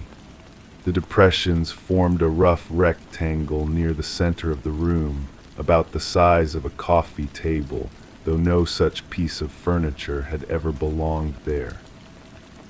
A photograph sat on the mantelpiece, its silver frame tarnished black around the edges. The image showed a group of people at what appeared to be a dinner party, their faces bright with laughter and wine-flushed cheeks. I recognized some of them, though their names escaped me now. There was the woman with the pearl earrings who always brought homemade bread, and the man with the mustache who told elaborate stories about his travels, but there was something unsettling about the composition. One person seemed to be looking directly at the camera while everyone else gazed elsewhere, their expressions serious among all the merriment. I picked up the frame to examine it more closely, and the glass was cold against my palms, much colder than the room's temperature should have allowed. The fireplace held only ashes now, gray and fine as talcum powder. I knelt down and stirred them with the iron poker, watching tiny motes rise and dance in the lamplight. The smell was acrid and stale, mixed with something else I couldn't quite identify, something organic and unpleasant. I had burned papers here once, I remembered that much. Documents that needed to disappear, though I couldn't recall now what they had contained. The chimney drew poorly, and smoke had filled the room that night, making my eyes water and my throat burn. I had opened all the windows afterward, letting in the cold air to clear the haze. But the smell had lingered for days, seeping into the curtains and upholstery like an accusation. The curtains themselves were heavy velvet, deep burgundy, and lined with silk. They hung in perfect pleats, blocking out most of the afternoon light and creating this perpetual twilight atmosphere. I ran my hand along the fabric, feeling its weight and texture. Near the bottom hem, I found a small tear that I didn't remember being there before. The edges were frayed, as if something sharp had caught the material and pulled. I examined the surrounding area more carefully and discovered several similar tears, all roughly the same height from the floor. They formed a pattern of sorts, like claw marks, though I kept no pets and couldn't imagine what might have caused such damage. A music box sat on the bookshelf, its mahogany case carved with roses and vines. I wound the key and lifted the lid, releasing a tinkling melody that I recognized but couldn't name. The sound was thin and ghostly in the quiet room, each note hanging in the air a moment too long.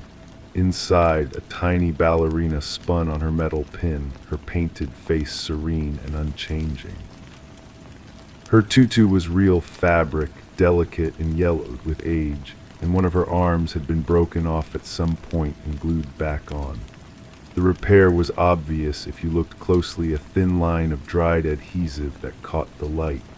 I watched her spin until the mechanism wound down, and in the sudden silence that followed, I heard something else, a faint scratching sound coming from inside the walls. The sound was rhythmic, like fingernails against wood, or perhaps mice in the insulation, but it seemed too deliberate for rodents, too purposeful. I pressed my ear to the wall where the noise seemed loudest, and the scratching stopped immediately, as if whatever was making it had sensed my presence. The wallpaper here was peeling slightly, its pattern of climbing roses beginning to curl away from the plaster. I worked my fingernail under a loose edge and pulled gently. The paper came away in a long strip, revealing the wall beneath. Someone had written something there in pencil, but the words were too faded to read clearly. Only fragments remained visible, never should have, and buried in the, and what might have been a date. The floorboards creaked as I moved across the room, each step announcing my presence to whatever might be listening. The wood was old oak, stained dark and polished to a dull sheen. In several places, the boards had warped slightly, creating small gaps between them. I knelt down and peered into one of these crevices, using the poker from the fireplace to probe the darkness. Something was wedged down there, a piece of paper, perhaps, or fabric. I managed to work it free with the tip of the poker. It was a business card, water-stained and illegible except for a phone number written in blue ink. The handwriting was familiar, though I couldn't place it. The numbers seemed to swim before my eyes, rearranging themselves into different combinations each time I looked. A mirror hung on the far wall, its surface spotted with age and oxidation. The silvering had begun to flake away around the edges, creating dark patches that looked like storm clouds gathering at the horizon. I approached it slowly, watching my reflection waver and distort in the damaged areas. My face looked older than I remembered, more drawn and hollow-cheeked, but it was my eyes that disturbed me most. They seemed to belong to someone else, someone I might have known once but had tried to forget. Behind my reflection, the room looked different in the mirror furniture in slightly wrong positions, shadows falling at impossible angles. I raised my hand to touch the glass, and for a moment my reflection hesitated before mimicking the movement. The smell of lavender drifted through the room, though I could see no flowers or sachets that might account for it. The scent was strong and cloying, mixed with something else, something medicinal and sharp. It reminded me of a hospital room or perhaps a funeral parlor. I followed the smell to its source, breathing deeply as I moved from corner to corner. It seemed strongest near the bookshelf, where leather-bound volumes sat in neat rows. I pulled one out at random and opened it to find the pages had been hollowed out, creating a small cavity inside. The space was empty now, but it smelled strongly of lavender and that other, unidentifiable odor. The book's title was Remembrance of Things Past, and someone had underlined certain passages in red ink. The telephone sat on a small table near the window, its black plastic surface dulled with fingerprints and dust. The receiver felt heavy in my hand when I lifted it, and the dial tone was unusually loud in the quiet room. I found myself dialing numbers without conscious thought, my fingers moving across the rotary dial as if guided by muscle memory. The phone rang once, twice, 3 times before someone answered. The voice on the other end was familiar but distorted, as if speaking from a great distance or through water. They said my name, or what I thought was my name, but the sound was wrong somehow, the syllables stretched and hollow. I hung up quickly, my heart racing for reasons I couldn't explain. A jewelry box rested on the dresser, its lid slightly ajar. Inside, nestled in faded velvet compartments, were pieces I remembered but hadn't seen in years. A pearl necklace with one missing pearl, a gold bracelet with a broken clasp, a pair of earrings that had never had a match. Each piece seemed to carry its own weight of memory, its own story of loss or abandonment. I picked up a small silver locket and tried to open it, but the mechanism had corroded shut. I could hear something rattling inside when I shook it, perhaps a photograph, or maybe just a fragment of the chain that had once held it. The sound was like a tiny bell tolling in my palm. The air in the room had grown thicker, more oppressive, as if a storm were approaching. I could taste copper on my tongue, metallic and bitter. The sensation reminded me of childhood nosebleeds, of the way blood smells when it first begins to flow. I touched my nose instinctively, but my fingers came away clean. The taste persisted, growing stronger as I breathed. I wondered if it was the old pipes in the walls, corroding and leaching minerals into the air. Or perhaps it was something else entirely, something I had tasted before in circumstances I preferred not to remember. The clock on the mantel had stopped working, its hands frozen at an hour I couldn't quite make out in the dim light. I wound it carefully, listening to the mechanism click and whir as the spring tightened. When I set it going again, the tick was unnaturally loud, echoing off the walls like a heartbeat. But the rhythm seemed wrong, too fast or too slow, as if the clock were keeping time for a world that moved at a different pace than this one. I watched the minute hand creep forward, then suddenly jump ahead several positions at once, as if making up for lost time. The sound filled the room, drowning out even my own breathing. A leather journal lay open on the desk, its pages yellowed and brittle. The handwriting inside was mine, though I had no memory of making these entries. The ink had faded to brown, and many of the words were illegible, but certain phrases stood out with uncomfortable clarity. Should never have agreed, and the smell won't wash out, and they're asking too many questions. The entries were dated, but the dates made no sense, jumping backward and forward through time with no apparent logic. Some were from years ago, others seemed to be from dates that hadn't happened yet. I turned the pages carefully, afraid they might crumble at my touch, searching for some explanation or context that might make sense of these cryptic notes. The doorknob was brass, tarnished green in places and worn smooth by countless hands. When I grasped it, the metal was warm, as if someone else had just been touching it. I turned it slowly, hearing the latch mechanism engage with a soft click. The door swung open to reveal a hallway I didn't recognize, though it should have led to the familiar corridor outside my room. This hallway was longer, narrower, with doors I had never seen before lining both sides. The wallpaper was different, to a pattern of intertwining thorns that seemed to move in my peripheral vision. I stepped back and closed the door, then opened it again. The same strange hallway waited beyond, as if my room had been transported to some other building entirely. A candle burned on the windowsill, its flame steady despite the draft I had felt earlier. The wax had melted into strange shapes, forming what looked like tiny figures dancing around the base. I had no memory of lighting this candle, yet it had burned down several inches, suggesting it had been going for hours. The scent was vanilla, sweet and cloying in the close air of the room. I leaned closer to examine the wax figures more carefully. They were remarkably detailed. For accidental formations, I could make out faces, arms raised as if in celebration or perhaps supplication. One figure seemed larger than the others, standing apart from the group, its features more distinct and somehow familiar. The sensation on my neck returned, stronger now, like fingers trailing across my skin. I spun around, expecting to find someone behind me, but the room was empty. The feeling persisted, moving from my neck to my shoulders, down my arms, as if invisible hands were exploring my body with careful deliberation. I could almost feel the warmth of another person's breath, could almost catch a whisper of movement in the still air. My skin prickled with goosebumps, and I wrapped my arms around myself, trying to ward off the phantom touch. But it continued, gentle and insistent, like a memory made manifest. The room itself seemed to be shifting around me, walls breathing in and out like living tissue.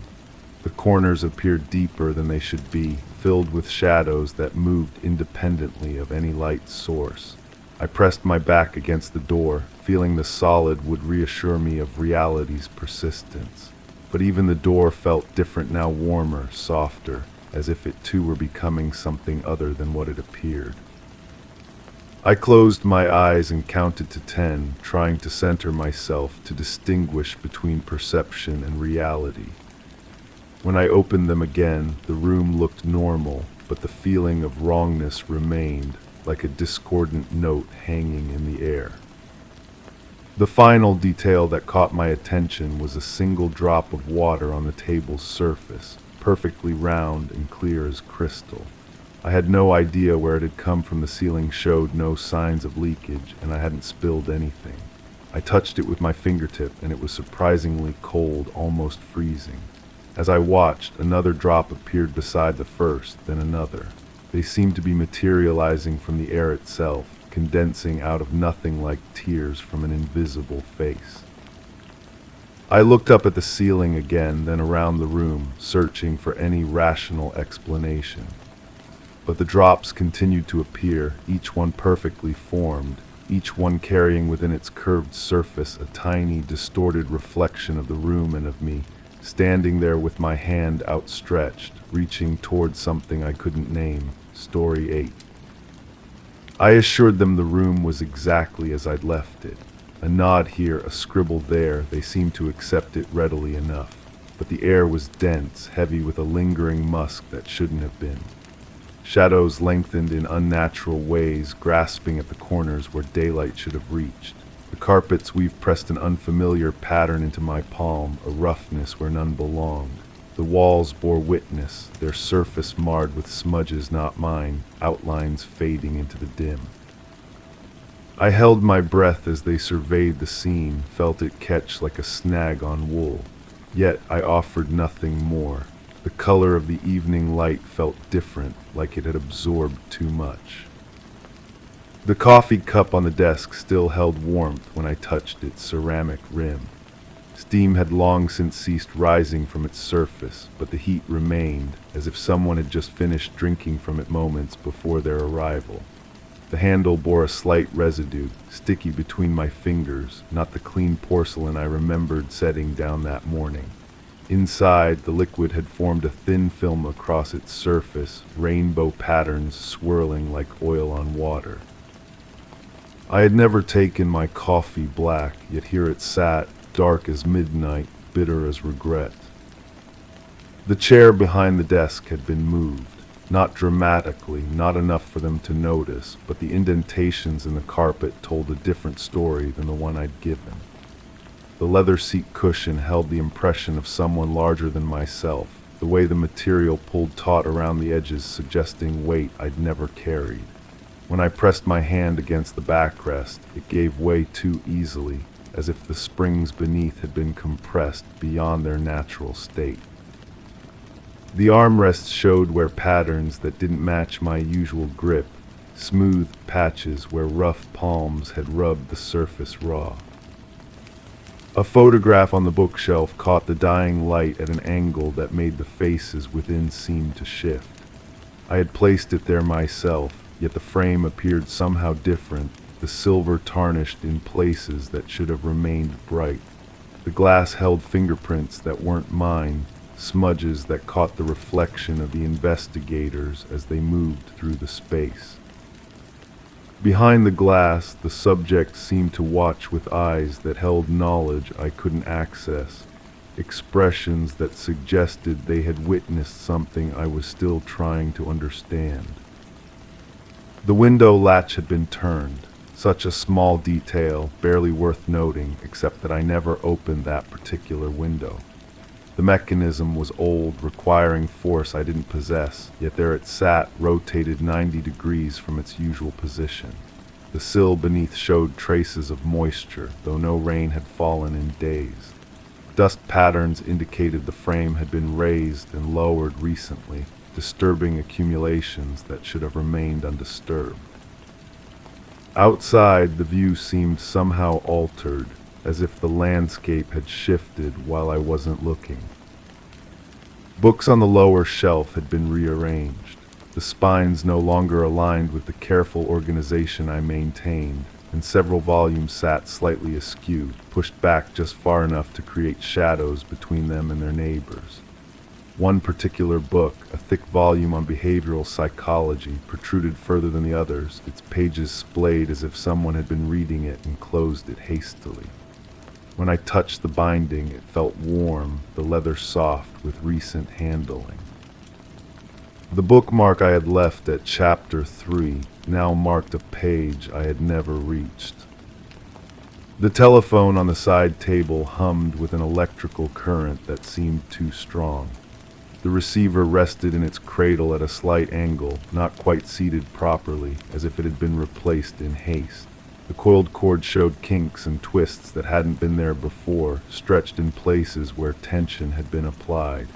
When one of the investigators moved past it, the device seemed to vibrate slightly, responding to some frequency I couldn't detect. The number pad bore smudges on keys I rarely used, combinations that suggested calls I didn't remember making. A glass of water sat on the end table, half empty or half full depending on perspective. The rim showed no lipstick traces, no fingerprints, yet the level of liquid seemed wrong for evaporation alone. Condensation rings on the wooden surface beneath indicated the glass had been lifted and replaced multiple times, creating overlapping circles like ripples in a pond. The water itself appeared cloudy, not the clear liquid I would have poured from the kitchen tap.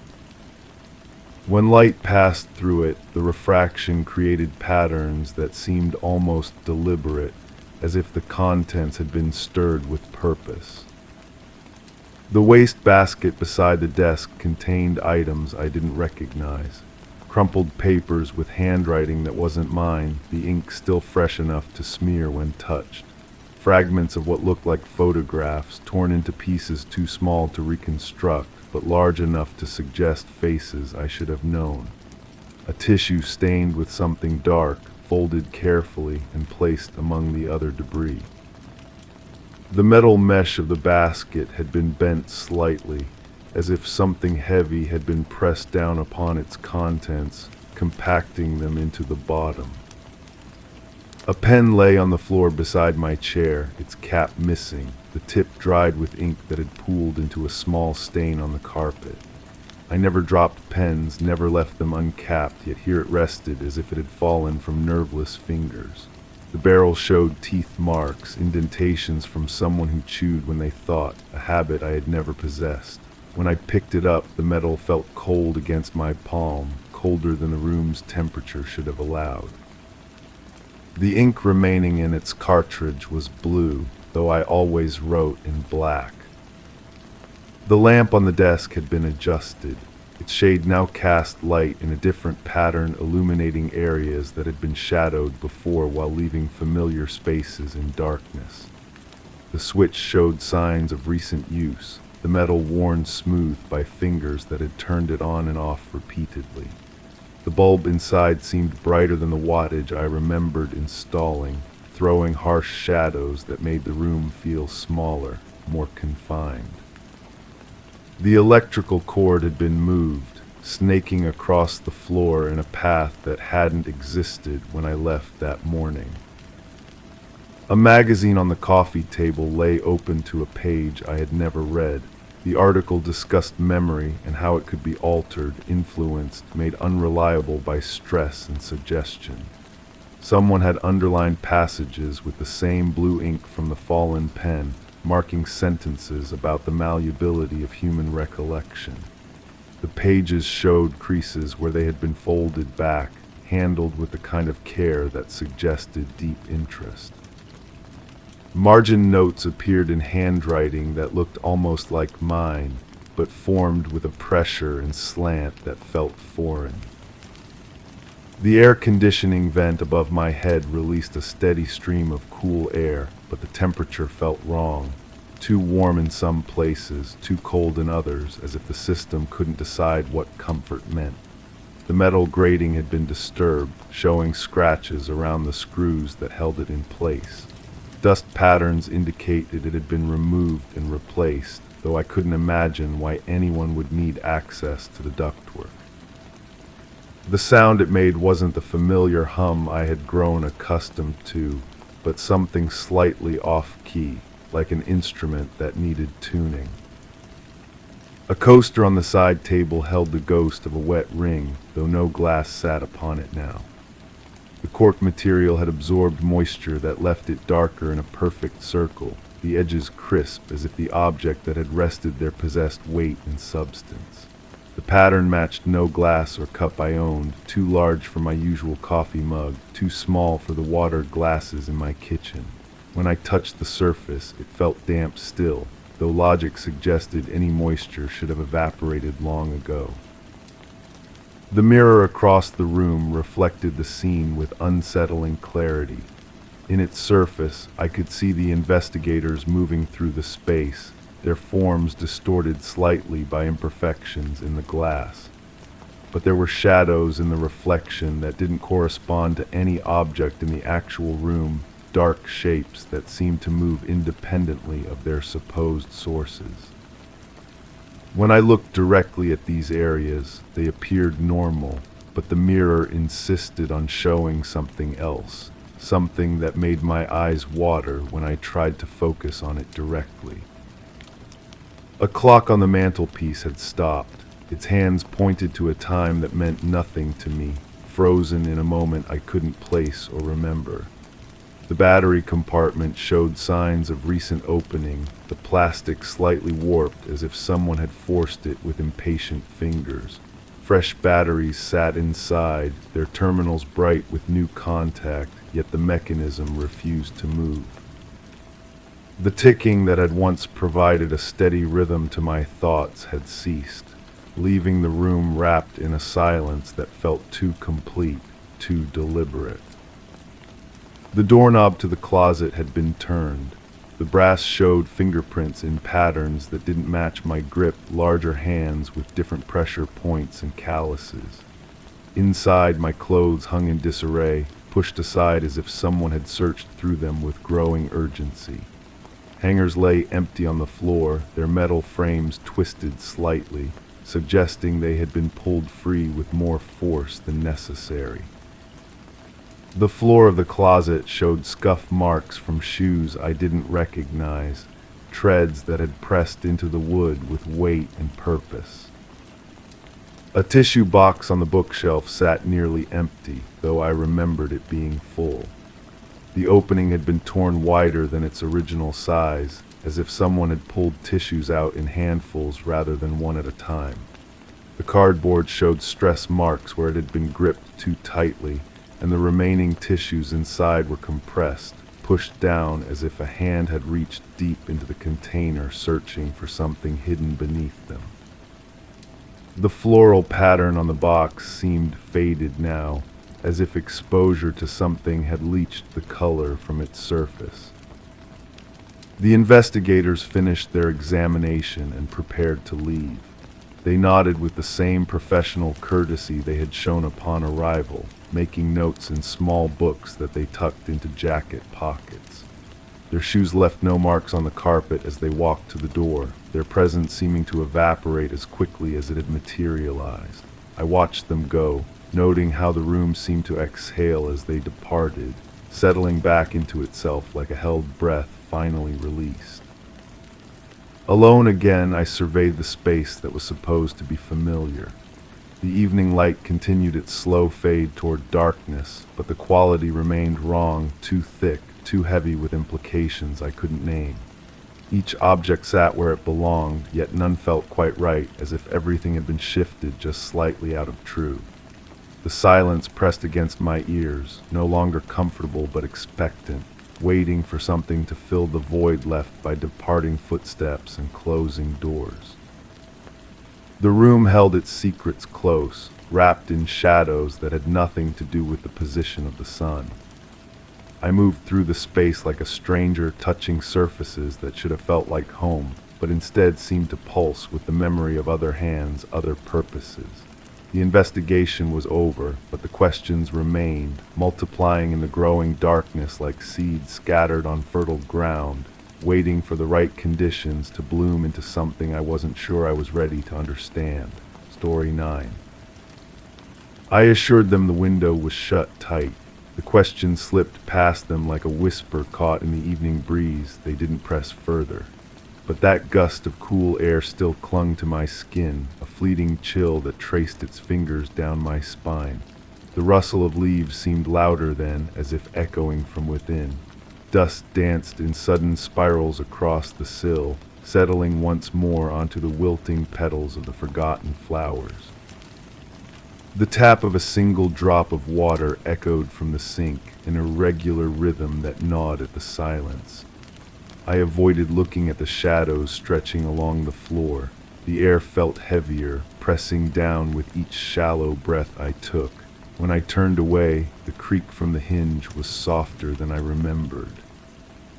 The officers had come about the missing person report. Standard procedure, they said. Someone had been expected at work, hadn't shown up for 3 days running. The supervisor got worried, called it in. Simple enough explanation for their presence in my living room, notebooks out, pens clicking against their teeth as they surveyed the space where she'd last been seen. I walked them through that final evening step by step. She'd arrived around 7, carrying takeout from that place down the street. The smell of garlic and oregano had filled the kitchen as we unpacked the containers. We talked about ordinary things, her job, my renovations, the weather turning colder. She'd seemed tired, kept rubbing her temples in that way she did when the headaches started. By 9:30 she was gathering her coat. I offered to drive her home, but she waved me off, said she needed the walk to clear her head. The last I saw of her was through the front window, her silhouette moving down the sidewalk under the street lights, purse slung over her shoulder, keys jingling in her hand. The officers nodded, scribbled notes. Had she seemed upset, distracted, any recent changes in behavior? I answered honestly, nothing unusual, nothing that raised red flags. She'd been herself that night, maybe a little quieter than normal, but nothing alarming. Yet as I spoke, my fingers kept returning to the windowsill, tracing the thin layer of dust there. The particles felt gritty, almost metallic against my skin. I found myself staring at those wilted flowers, trying to remember when I'd last watered them. Had they been dying already that night, or had I simply not noticed their slow decline? The officers left with promises to follow up. Standard missing person protocol. Check with friends, family, recent contacts. Canvass the neighborhood. Review security footage from nearby businesses. They seemed satisfied with my account, professional in their detachment. But after they left, I couldn't shake the feeling that something in my story had shifted, like furniture moved just slightly out of place in a familiar room. I kept returning to that moment when she'd stood to leave. In my memory, she'd paused at the door, hand on the knob, and turned back toward me. Her expression had been odd, not quite sad, not quite afraid, but something in between. She'd opened her mouth as if to say something, then closed it again, shaking her head. "Just tired," she'd murmured, and then she was gone. But now, replaying that scene, I noticed details that hadn't registered before. The way her hand had trembled slightly on the doorknob, how she glanced toward the kitchen window before stepping outside, the fact that she'd left her scarf draped over the back of the chair, even though the night air was crisp. I found myself walking through the apartment, touching surfaces, trying to reconstruct the evening with greater precision. The takeout containers were long gone, tossed in the garbage and hauled away days ago, but the faint scent of oregano still lingered in the kitchen, or maybe I was imagining it. The chair where she'd sat bore no impression, no physical evidence of her presence. Yet when I placed my hand on the cushion, it felt cool, as if it had been empty for much longer than a few days. Sleep became elusive. I'd lie in bed listening to the sounds of the building settling, the distant hum of traffic, the irregular drip from the kitchen sink that I kept meaning to fix. Sometimes I'd hear footsteps in the hallway and my heart would quicken, thinking she might be returning to retrieve her forgotten scarf. But the footsteps always belonged to neighbors, and the scarf remained where she'd left it. During the day, I tried to maintain normal routines, work errands, the mundane tasks that fill the spaces between significant events, but I found my attention fragmenting, caught by unexpected details. The way sunlight fell across the kitchen table revealed scratches in the wood I'd never noticed. The bathroom mirror reflected a face that looked older, more drawn than I remembered. And there were the dreams. Not nightmares exactly, but strange, vivid sequences that felt more like recovered memories than products of imagination. In them, that final evening played out differently. She arrived later than 7, closer to 8. No takeout containers, no comfortable dinner conversation. Instead, she stood in the doorway, coat still on, refusing my invitation to sit. "We need to talk," she said in the dream, her voice carrying an edge I hadn't heard before. But about what? The dream always fragmented there, leaving me with only impressions. The sound of raised voices, the slam of a door, the sensation of something breaking. I'd wake with my heart racing, sheets damp with perspiration, and have to remind myself that none of it had happened that way. We'd had dinner, we'd talked about ordinary things. She'd left peacefully, walking into the night of her own accord. "How don't she?" The second visit from the officers came a week later. Different questions this time, more pointed. They'd spoken with her coworkers, her family. No one could think of anywhere she might have gone voluntarily. Her bank account hadn't been touched. Her car remained parked outside her apartment building. "You mentioned she seemed tired that night," one of them said, consulting his notes. "Can you elaborate on that?" I tried to summon the memory again, but it felt slippery, like trying to hold water in cupped hands. She kept rubbing her temples, said she had a headache. "Did she take anything for it, medication?" Had she? I searched my recollection, but came up empty. "I don't think so. I might have offered aspirin, but I can't remember if she took any." They exchanged glances. "We'd like to take another look around, if that's all right." Sometimes details emerged that weren't apparent initially. I led them through the apartment again, watching as they examined surfaces with greater scrutiny. One of them spent considerable time at the kitchen window, testing the latch, peering at the frame. "This window sticks," he observed. "Yes, it's old. The building's due for renovations." "How often do you open it?" "Not much, maybe when cooking, to let out steam or smoke."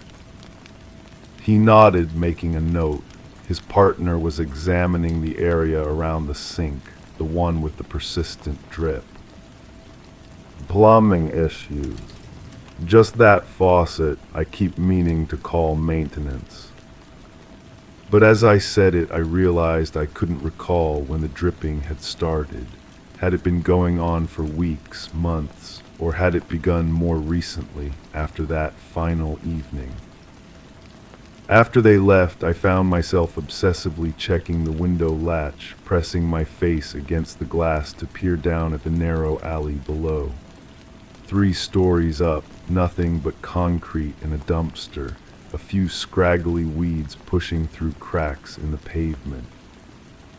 Why had she looked toward this window before leaving? The memory felt solid now, undeniable. She definitely glanced this way, and her expression had shifted, becoming more guarded. That night I dreamed again. This time the sequence was longer, more detailed. She hadn't come for dinner at all. She'd arrived angry, confrontational. We'd argued about something I couldn't quite grasp, money maybe, or a promise broken. Her voice had risen, and I'd moved toward the kitchen, ostensibly to get away from the conflict. But in the dream, my hands were shaking, and when I reached for a glass from the cabinet, it slipped from my fingers, shattering against the floor. The sound of breaking glass echoed strangely, multiplying, as if the apartment itself was fracturing. I woke to find myself standing in the kitchen, bare feet on cold linoleum, staring at the intact glasses in the open cabinet. My hands were indeed shaking, and the persistent drip from the faucet seemed louder, more insistent. The scarf still hung over the chair where she'd left it. I lifted it to my face, breathing in the faint scent of her perfume, trying to anchor myself in the concrete reality of her presence that night. But the fabric smelled wrong somehow, not like her usual fragrance, but something sharper, more chemical. Days blurred together. I stopped going to work regularly, calling in sick or claiming family emergencies. The officers called occasionally with updates that weren't really updates. No leads, no sightings. The investigation was ongoing. I began to notice things about my apartment that seemed off. The kitchen table sat at a slightly different angle than I remembered. The bathroom door, which usually swung shut on its own, now stayed ajar. And the window I'd assured them was shut tight, sometimes seemed to let in drafts even when the latch was secure. I started keeping a journal, trying to document my memories with greater precision. But the act of writing them down seemed to change them, introducing new details or casting doubt on elements I'd previously considered certain. Had she really carried takeout that night? The more I thought about it, the less sure I became. Maybe we'd cooked together, or maybe she'd arrived after dinner, just for coffee and conversation.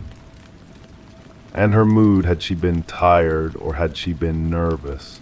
There was a difference, and the distinction felt increasingly important. The dreams grew more frequent, more vivid. In them, our final conversation took on an urgency I hadn't registered at the time. She'd been trying to tell me something important, but I'd been distracted, focused on mundane details instead of listening to what she really needed to say. "You're not hearing me," she said in one dream, her voice rising with frustration. "You never hear me." And then she was moving toward the window, not the door. Her hands fumbled with the latch, and I was reaching for her, trying to pull her back, but my movements felt sluggish, underwater slow. The sound of the window opening was like a gunshot in the confined space. I'd wake gasping, heart hammering, and immediately check the window. Always closed, always latched, but the air around it felt different, cooler, more charged, as if something had recently disturbed its stillness. The third visit from the officers came without warning. I answered the door in my robe, unshaven, probably smelling of stale coffee and sleeplessness. "We need to ask you some follow-up questions," one of them said, and this time there was no casual friendliness in his tone. They'd been reviewing the timeline more carefully. Security footage from nearby businesses showed her walking toward my building that night, but no cameras had captured her leaving. Her phone's last ping had been from a cell tower that covered my neighborhood. "Is there anything else you remember about that evening? Anything you might have initially forgotten?" I stared at them, feeling the weight of my uncertainty pressing down like a physical force. What could I tell them? That my memories seemed to shift depending on the light, the time of day, my level of exhaustion. That I was no longer sure which version of events had actually occurred. "I keep thinking about her mood," I said finally. She seemed like she had something on her mind, something she wanted to discuss but couldn't quite bring herself to say. "What kind of something?" "I don't know, maybe relationship issues or problems at work." She was private about personal matters. But even as I spoke, I wondered if this was true. Had she been private, or had I simply not been paying attention? They asked to search the apartment more thoroughly this time. I consented, though part of me wanted to refuse, to demand a warrant, to protect myself from whatever they might find or fail to find. They spent hours going through closets, examining the bathroom, testing the kitchen appliances. One of them returned repeatedly to the area around the window, measuring distances, taking photographs. "The building superintendent mentioned you'd asked about getting this window repaired," he said. Had I searched my memory but came up empty. I might have mentioned it in passing. It sticks sometimes. "When did you first notice the problem?" The question hung in the air like smoke. When had I first noticed the window sticking? Last month, last year, or had it been more recent, say, the morning after her visit? "I'm not sure," I admitted. "It's the kind of thing you don't pay attention to until it becomes a real problem." They left with more photographs, more notes, and a promise to be in touch, but their manner had shifted subtly. I was no longer just a witness helping with their investigation.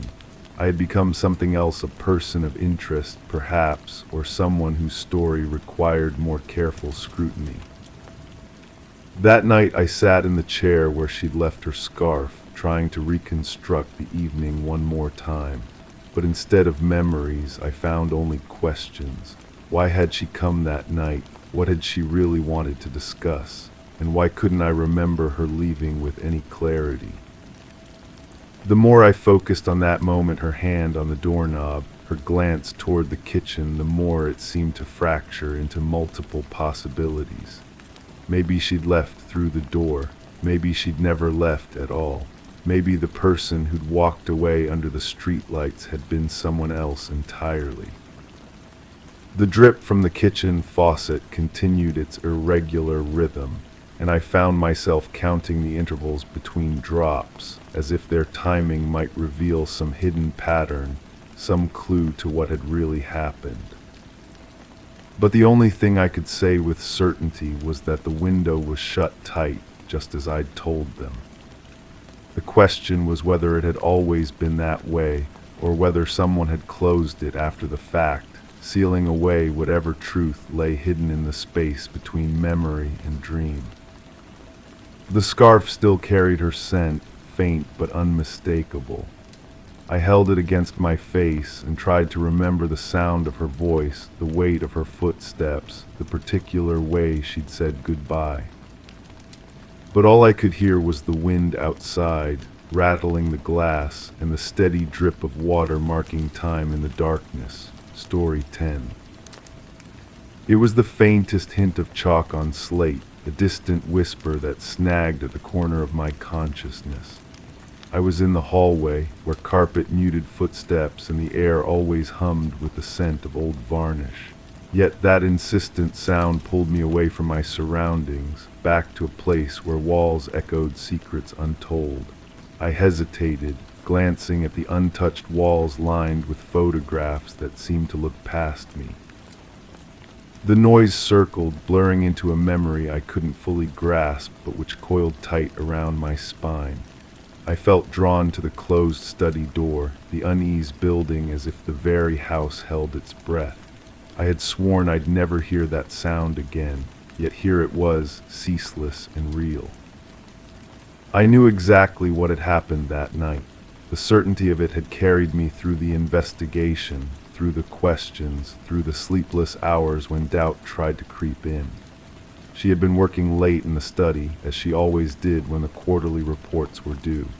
The desk lamp would have cast its warm circle of light across the papers scattered there, her reading glasses perched on the edge of her nose as she hunched over the columns of numbers. The intruder had come through the back door. We found the scratches around the lock later, faint but unmistakable. He must have known her routine, must have watched the house long enough to understand that she stayed up past midnight on those particular nights, alone in that room with its heavy curtains drawn against the darkness outside. The struggle was brief. The overturned chair, the scattered papers, the lamp knocked to the floor but somehow still burning, casting wild shadows across the walls. She had tried to reach the phone on the desk, but he was too quick.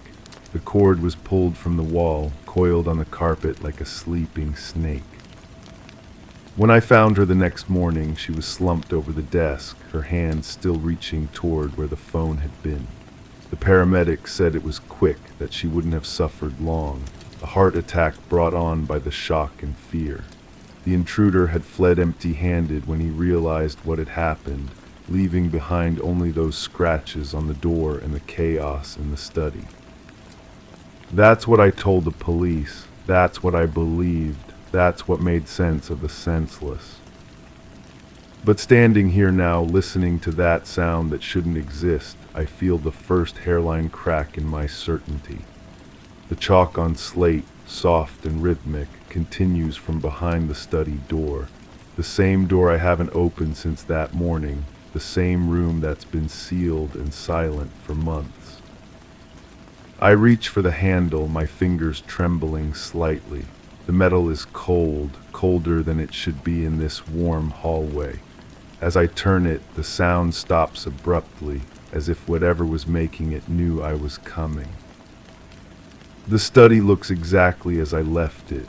The desk cleared now, the lamp returned to its proper place. The curtains are still drawn, though thin lines of daylight leak through the gaps, creating pale stripes across the carpet. The air smells of dust and something else, something I can't quite identify, something familiar. I step inside and my foot brushes against something on the floor. Looking down, I see it, a small piece of white chalk, no bigger than my thumb. It wasn't there before. I'm certain it wasn't there before. I pick it up, rolling it between my fingers. It leaves a faint residue on my skin, powdery and dry. Where could it have come from? There's no blackboard in this room, never has been. She was an accountant, worked with computers and calculators, not chalk and slate. But as I hold it, another memory surfaces, unbidden and unwelcome. The sound of chalk on slate had been part of our lives once, hadn't it? Before the house, before the study, before everything became about numbers and quarterly reports and working late into the night. She had been a teacher once, before I knew her, before we moved to this house together. She had mentioned it only in passing, usually when she was tired or had been drinking wine with dinner. How she used to love the classroom, the eager faces, the satisfaction of watching understanding dawn in young eyes. But something had happened, something that made her leave teaching behind and retreat into the solitary world of accounting. I never pressed her about it. Some doors are meant to stay closed, some chapters better left unread. That's what I told myself then. That's what I'm telling myself now, even as my fingers tighten around the piece of chalk. But the questions are coming anyway, seeping through the cracks in my certainty like water through a damaged foundation. If she left teaching behind so completely, why would there be chalk in this room? And why am I only finding it now, months after that terrible night? I moved to the desk, running my hand along its smooth surface. The wood is dark mahogany, expensive and well-maintained. She was always careful about her possessions, methodical in a way that both impressed and sometimes irritated me. Everything had its place, everything served a purpose. Except this chalk, this doesn't fit. I open the desk drawers one by one, searching for something I'm not sure I want to find. The top drawer contains the usual office supplies, pens, paper clips, a small stapler. The second holds files, neatly labeled and organized. The third is deeper, meant for hanging folders, but it's mostly empty now. Mostly, but not entirely. At the very back, my fingers find a small wooden box. I lift it out carefully, surprised by its weight. The wood is old, worn smooth by years of handling. There's no lock, just a simple brass latch that opens with a soft click. Inside, nestled in faded velvet, are more pieces of chalk. White and yellow and blue, some worn down to nubs, others barely used. Beneath them, folded carefully, are several sheets of paper covered in a child's handwriting. The letters are shaky, uncertain, the kind of writing that comes from small hands still learning to hold a pencil properly. I unfold the first sheet and my breath catches in my throat. At the top, in red ink, is a grade. F below that, in the margin, written in her familiar handwriting, "See me after class." The paper is a simple assignment, a paragraph about what the child did over summer vacation. It's innocent enough, the kind of thing any teacher might assign, but there's something about it, something in the way certain words are underlined in red ink, that makes my skin crawl. I set it aside and pick up another. This one has a different name at the top, but the same grade, the same red notation, and another, all failures, all requiring after-school conferences. At the bottom of the box, beneath all the papers, is a photograph. It's old, the colors slightly faded, but I can make out a classroom scene. Children seated at small desks, their faces turned toward the camera with the forced smiles of a school picture. At the front of the room stands a woman I almost recognize. It's her, but younger. Her hair is different, shorter and lighter, and she's wearing a dress I've never seen. But it's her eyes that hold my attention. They're cold in a way I never noticed before, calculating. The smile on her lips doesn't reach them. I turn the photograph over. On the back, in that same careful handwriting, is a date and a single word, favorites. My hands are shaking now as I set the photograph aside and reach for the last item in the box. It's a small notebook bound in black leather. The pages are filled with her writing, but not the neat, precise script I knew from grocery lists and birthday cards. This is different, hurried and urgent, as if the words were fighting to get out. I flip through the pages, catching fragments of sentences, isolated words that make no sense out of context. But one entry, near the middle of the notebook, stops me cold. They don't understand what they're asking for when they stay after class. They think it's about the grades, about getting help with their work, but it's never been about that. It's about the power, the control. The way they look at me when they realize there's no one else around, no one who will hear them if they call out.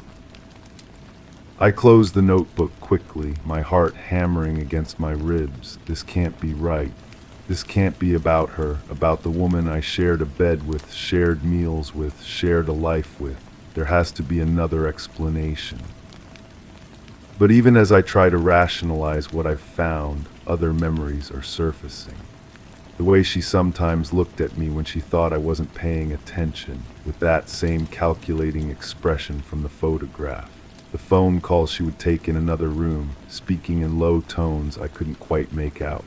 The times I came home early and found her in the study with the door locked, claiming she was working but never able to show me what she'd been doing. And the children, there had been children who came to the house sometimes, young faces at the door asking for her by name. I always assumed they were neighborhood kids selling something or collecting for charity. She would speak to them briefly on the front step, then send them away. I never thought to ask what they wanted. I'm pacing now, the notebook clutched in my hands, my mind racing to make sense of what I've discovered. The official story, the one I told the police and myself, is crumbling around me. The intruder, the struggle, the heart attack brought on by fear, it all seems so convenient now, so neat and tidy. But what if there was no intruder? What if the scratches on the door were made from the inside, by someone trying to get out rather than in? What if the overturned chair and scattered papers were signs of a different kind of struggle entirely? I think about that night, really think about it for the first time in months. I had been out late, working on a project that couldn't wait. When I came home, the house was dark except for the light in the study. I called her name but got no answer. I assumed she had fallen asleep at her desk again, something that happened more often than I cared to admit. But what if she wasn't alone? What if one of those children had finally found the courage to confront her, to demand answers for what had been done to them? What if the heart attack wasn't brought on by fear of an intruder, but by the terror of being exposed? The thought makes me sick, but I can't shake it.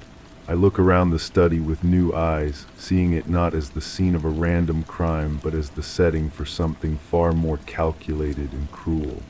The heavy curtains that blocked out prying eyes, the solid door that muffled sounds, the desk positioned so that anyone sitting behind it would have their back to the only exit. I walk to the window and pull back one of the curtains. The afternoon sun streams in, harsh and unforgiving, illuminating dust motes that dance in the air like tiny ghosts. Outside, the street is quiet, peaceful. Normal people living normal lives, unaware of the darkness that may have festered in this room.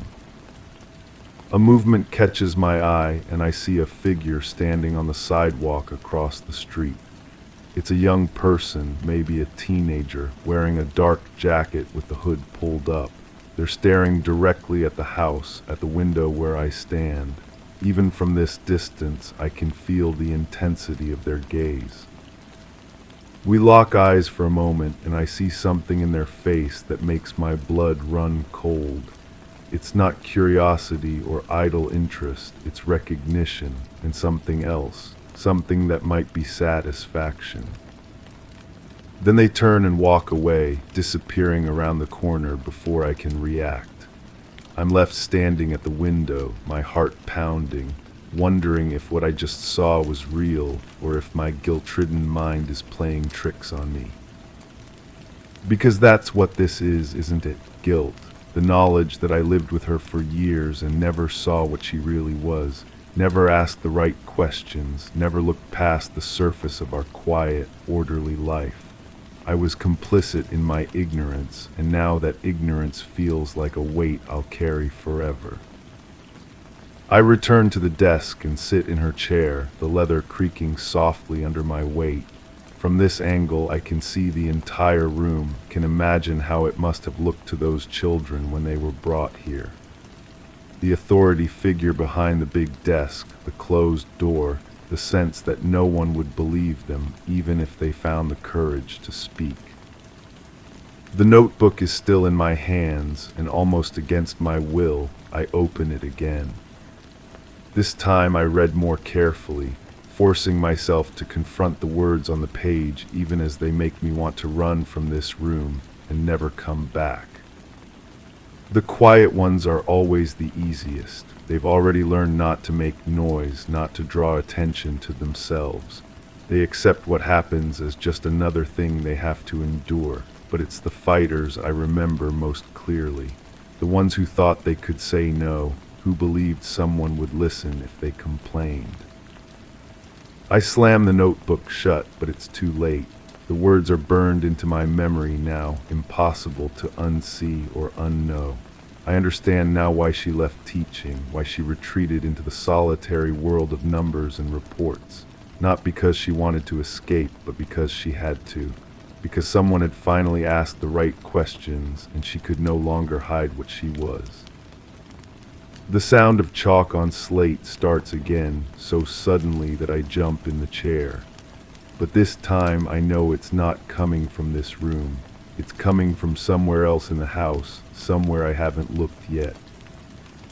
I follow the sound through the hallway, past the photographs that seem to watch my progress with knowing eyes. It leads me to a door I rarely pay attention to, one that opens onto the basement stairs. The sound is coming from down there in the darkness below.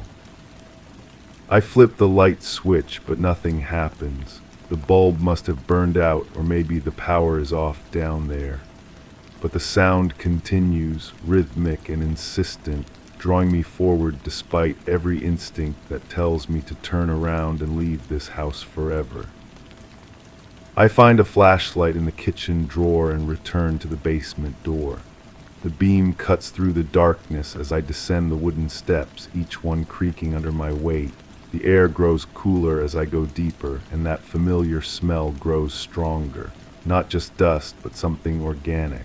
Something that reminds me of the classroom in the photograph, of children and innocence and things that should never be corrupted.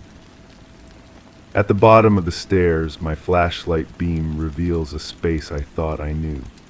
Storage boxes, old furniture, the usual detritus of a life lived in one place too long. But there's something else here now, something that wasn't here before. Or maybe it was, and I just never bothered to look. Against the far wall is a blackboard, old and scratched, the kind they used in schools before everything went digital. And standing in front of it, chalk in hand, is a figure I recognize but don't understand. It's me. But that's impossible. I'm standing here holding the flashlight, my heart hammering in my chest. Yet there I am, writing on the blackboard the same words over and over. I didn't know. I didn't know. I didn't know. The figure turns and I see my own face, but different somehow.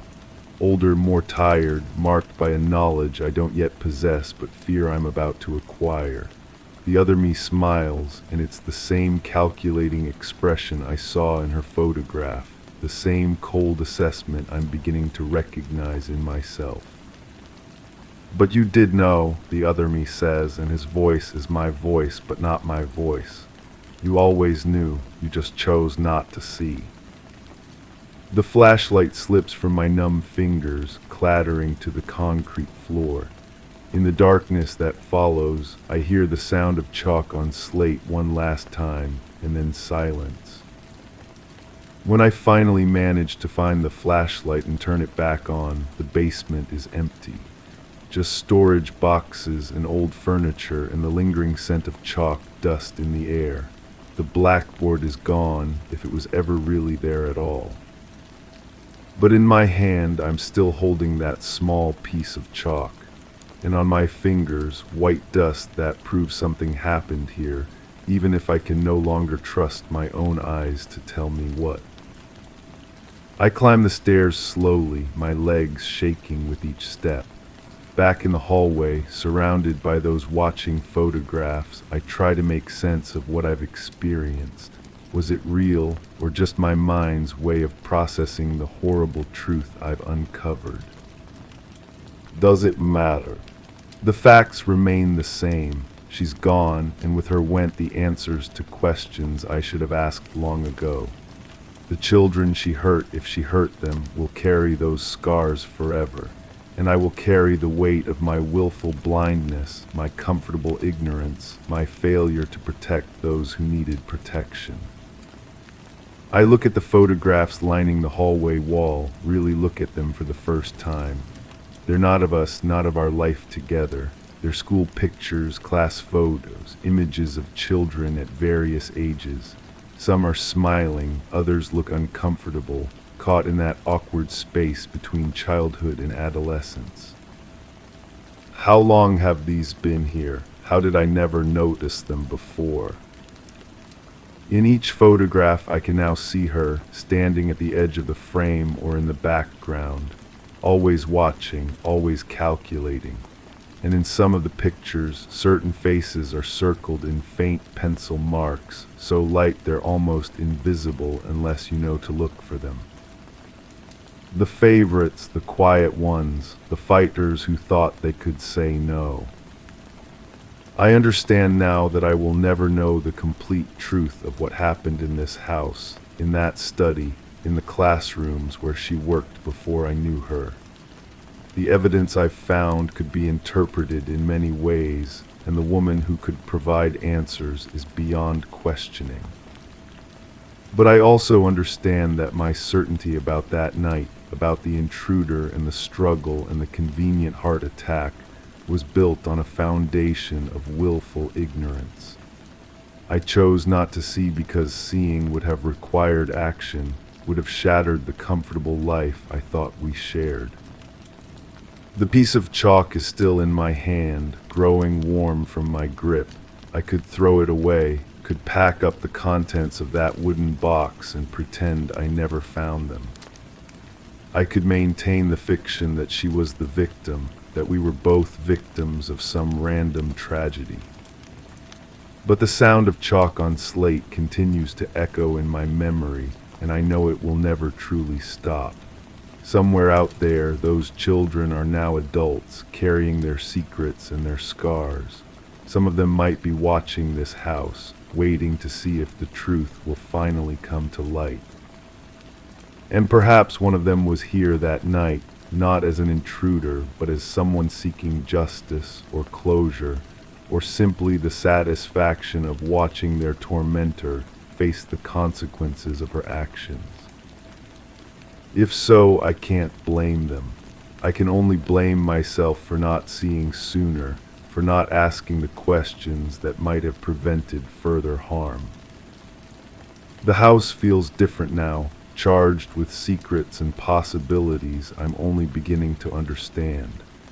Every shadow could hide a memory, every sound could be an echo of something that happened here long ago. I walk back to the study one final time, the chalk still clutched in my fist. The room looks the same as when I left it, but everything has changed. The desk is no longer just furniture, but a barrier between predator and prey. The closed curtains no longer provide privacy, but concealment. The locked door no longer keeps the world out, but keeps the victims in. I sit in her chair again and close my eyes, trying to imagine what those final moments were really like. Did she know why they had come? Did she feel fear or just anger at being caught? Did she try to explain, to justify, to manipulate one last time? Or did she simply accept that her past had finally caught up with her? I may never know, but I do know that my old certainty is gone forever, replaced by questions that have no easy answers and doubts that will follow me wherever I go. The chalk crumbles slightly in my grip, leaving white dust on my palm. I open my hand and blow gently, watching the particles dance in the air before settling on the dark wood of the desk. Somewhere in this house or in this town or in the memories of those who suffered, the truth waits. But truth, I'm learning, is not the same as certainty. truth is messier, more complicated, harder to live with. And sometimes truth is the sound of chalk on slate in an empty house, a reminder that some lessons can never be erased.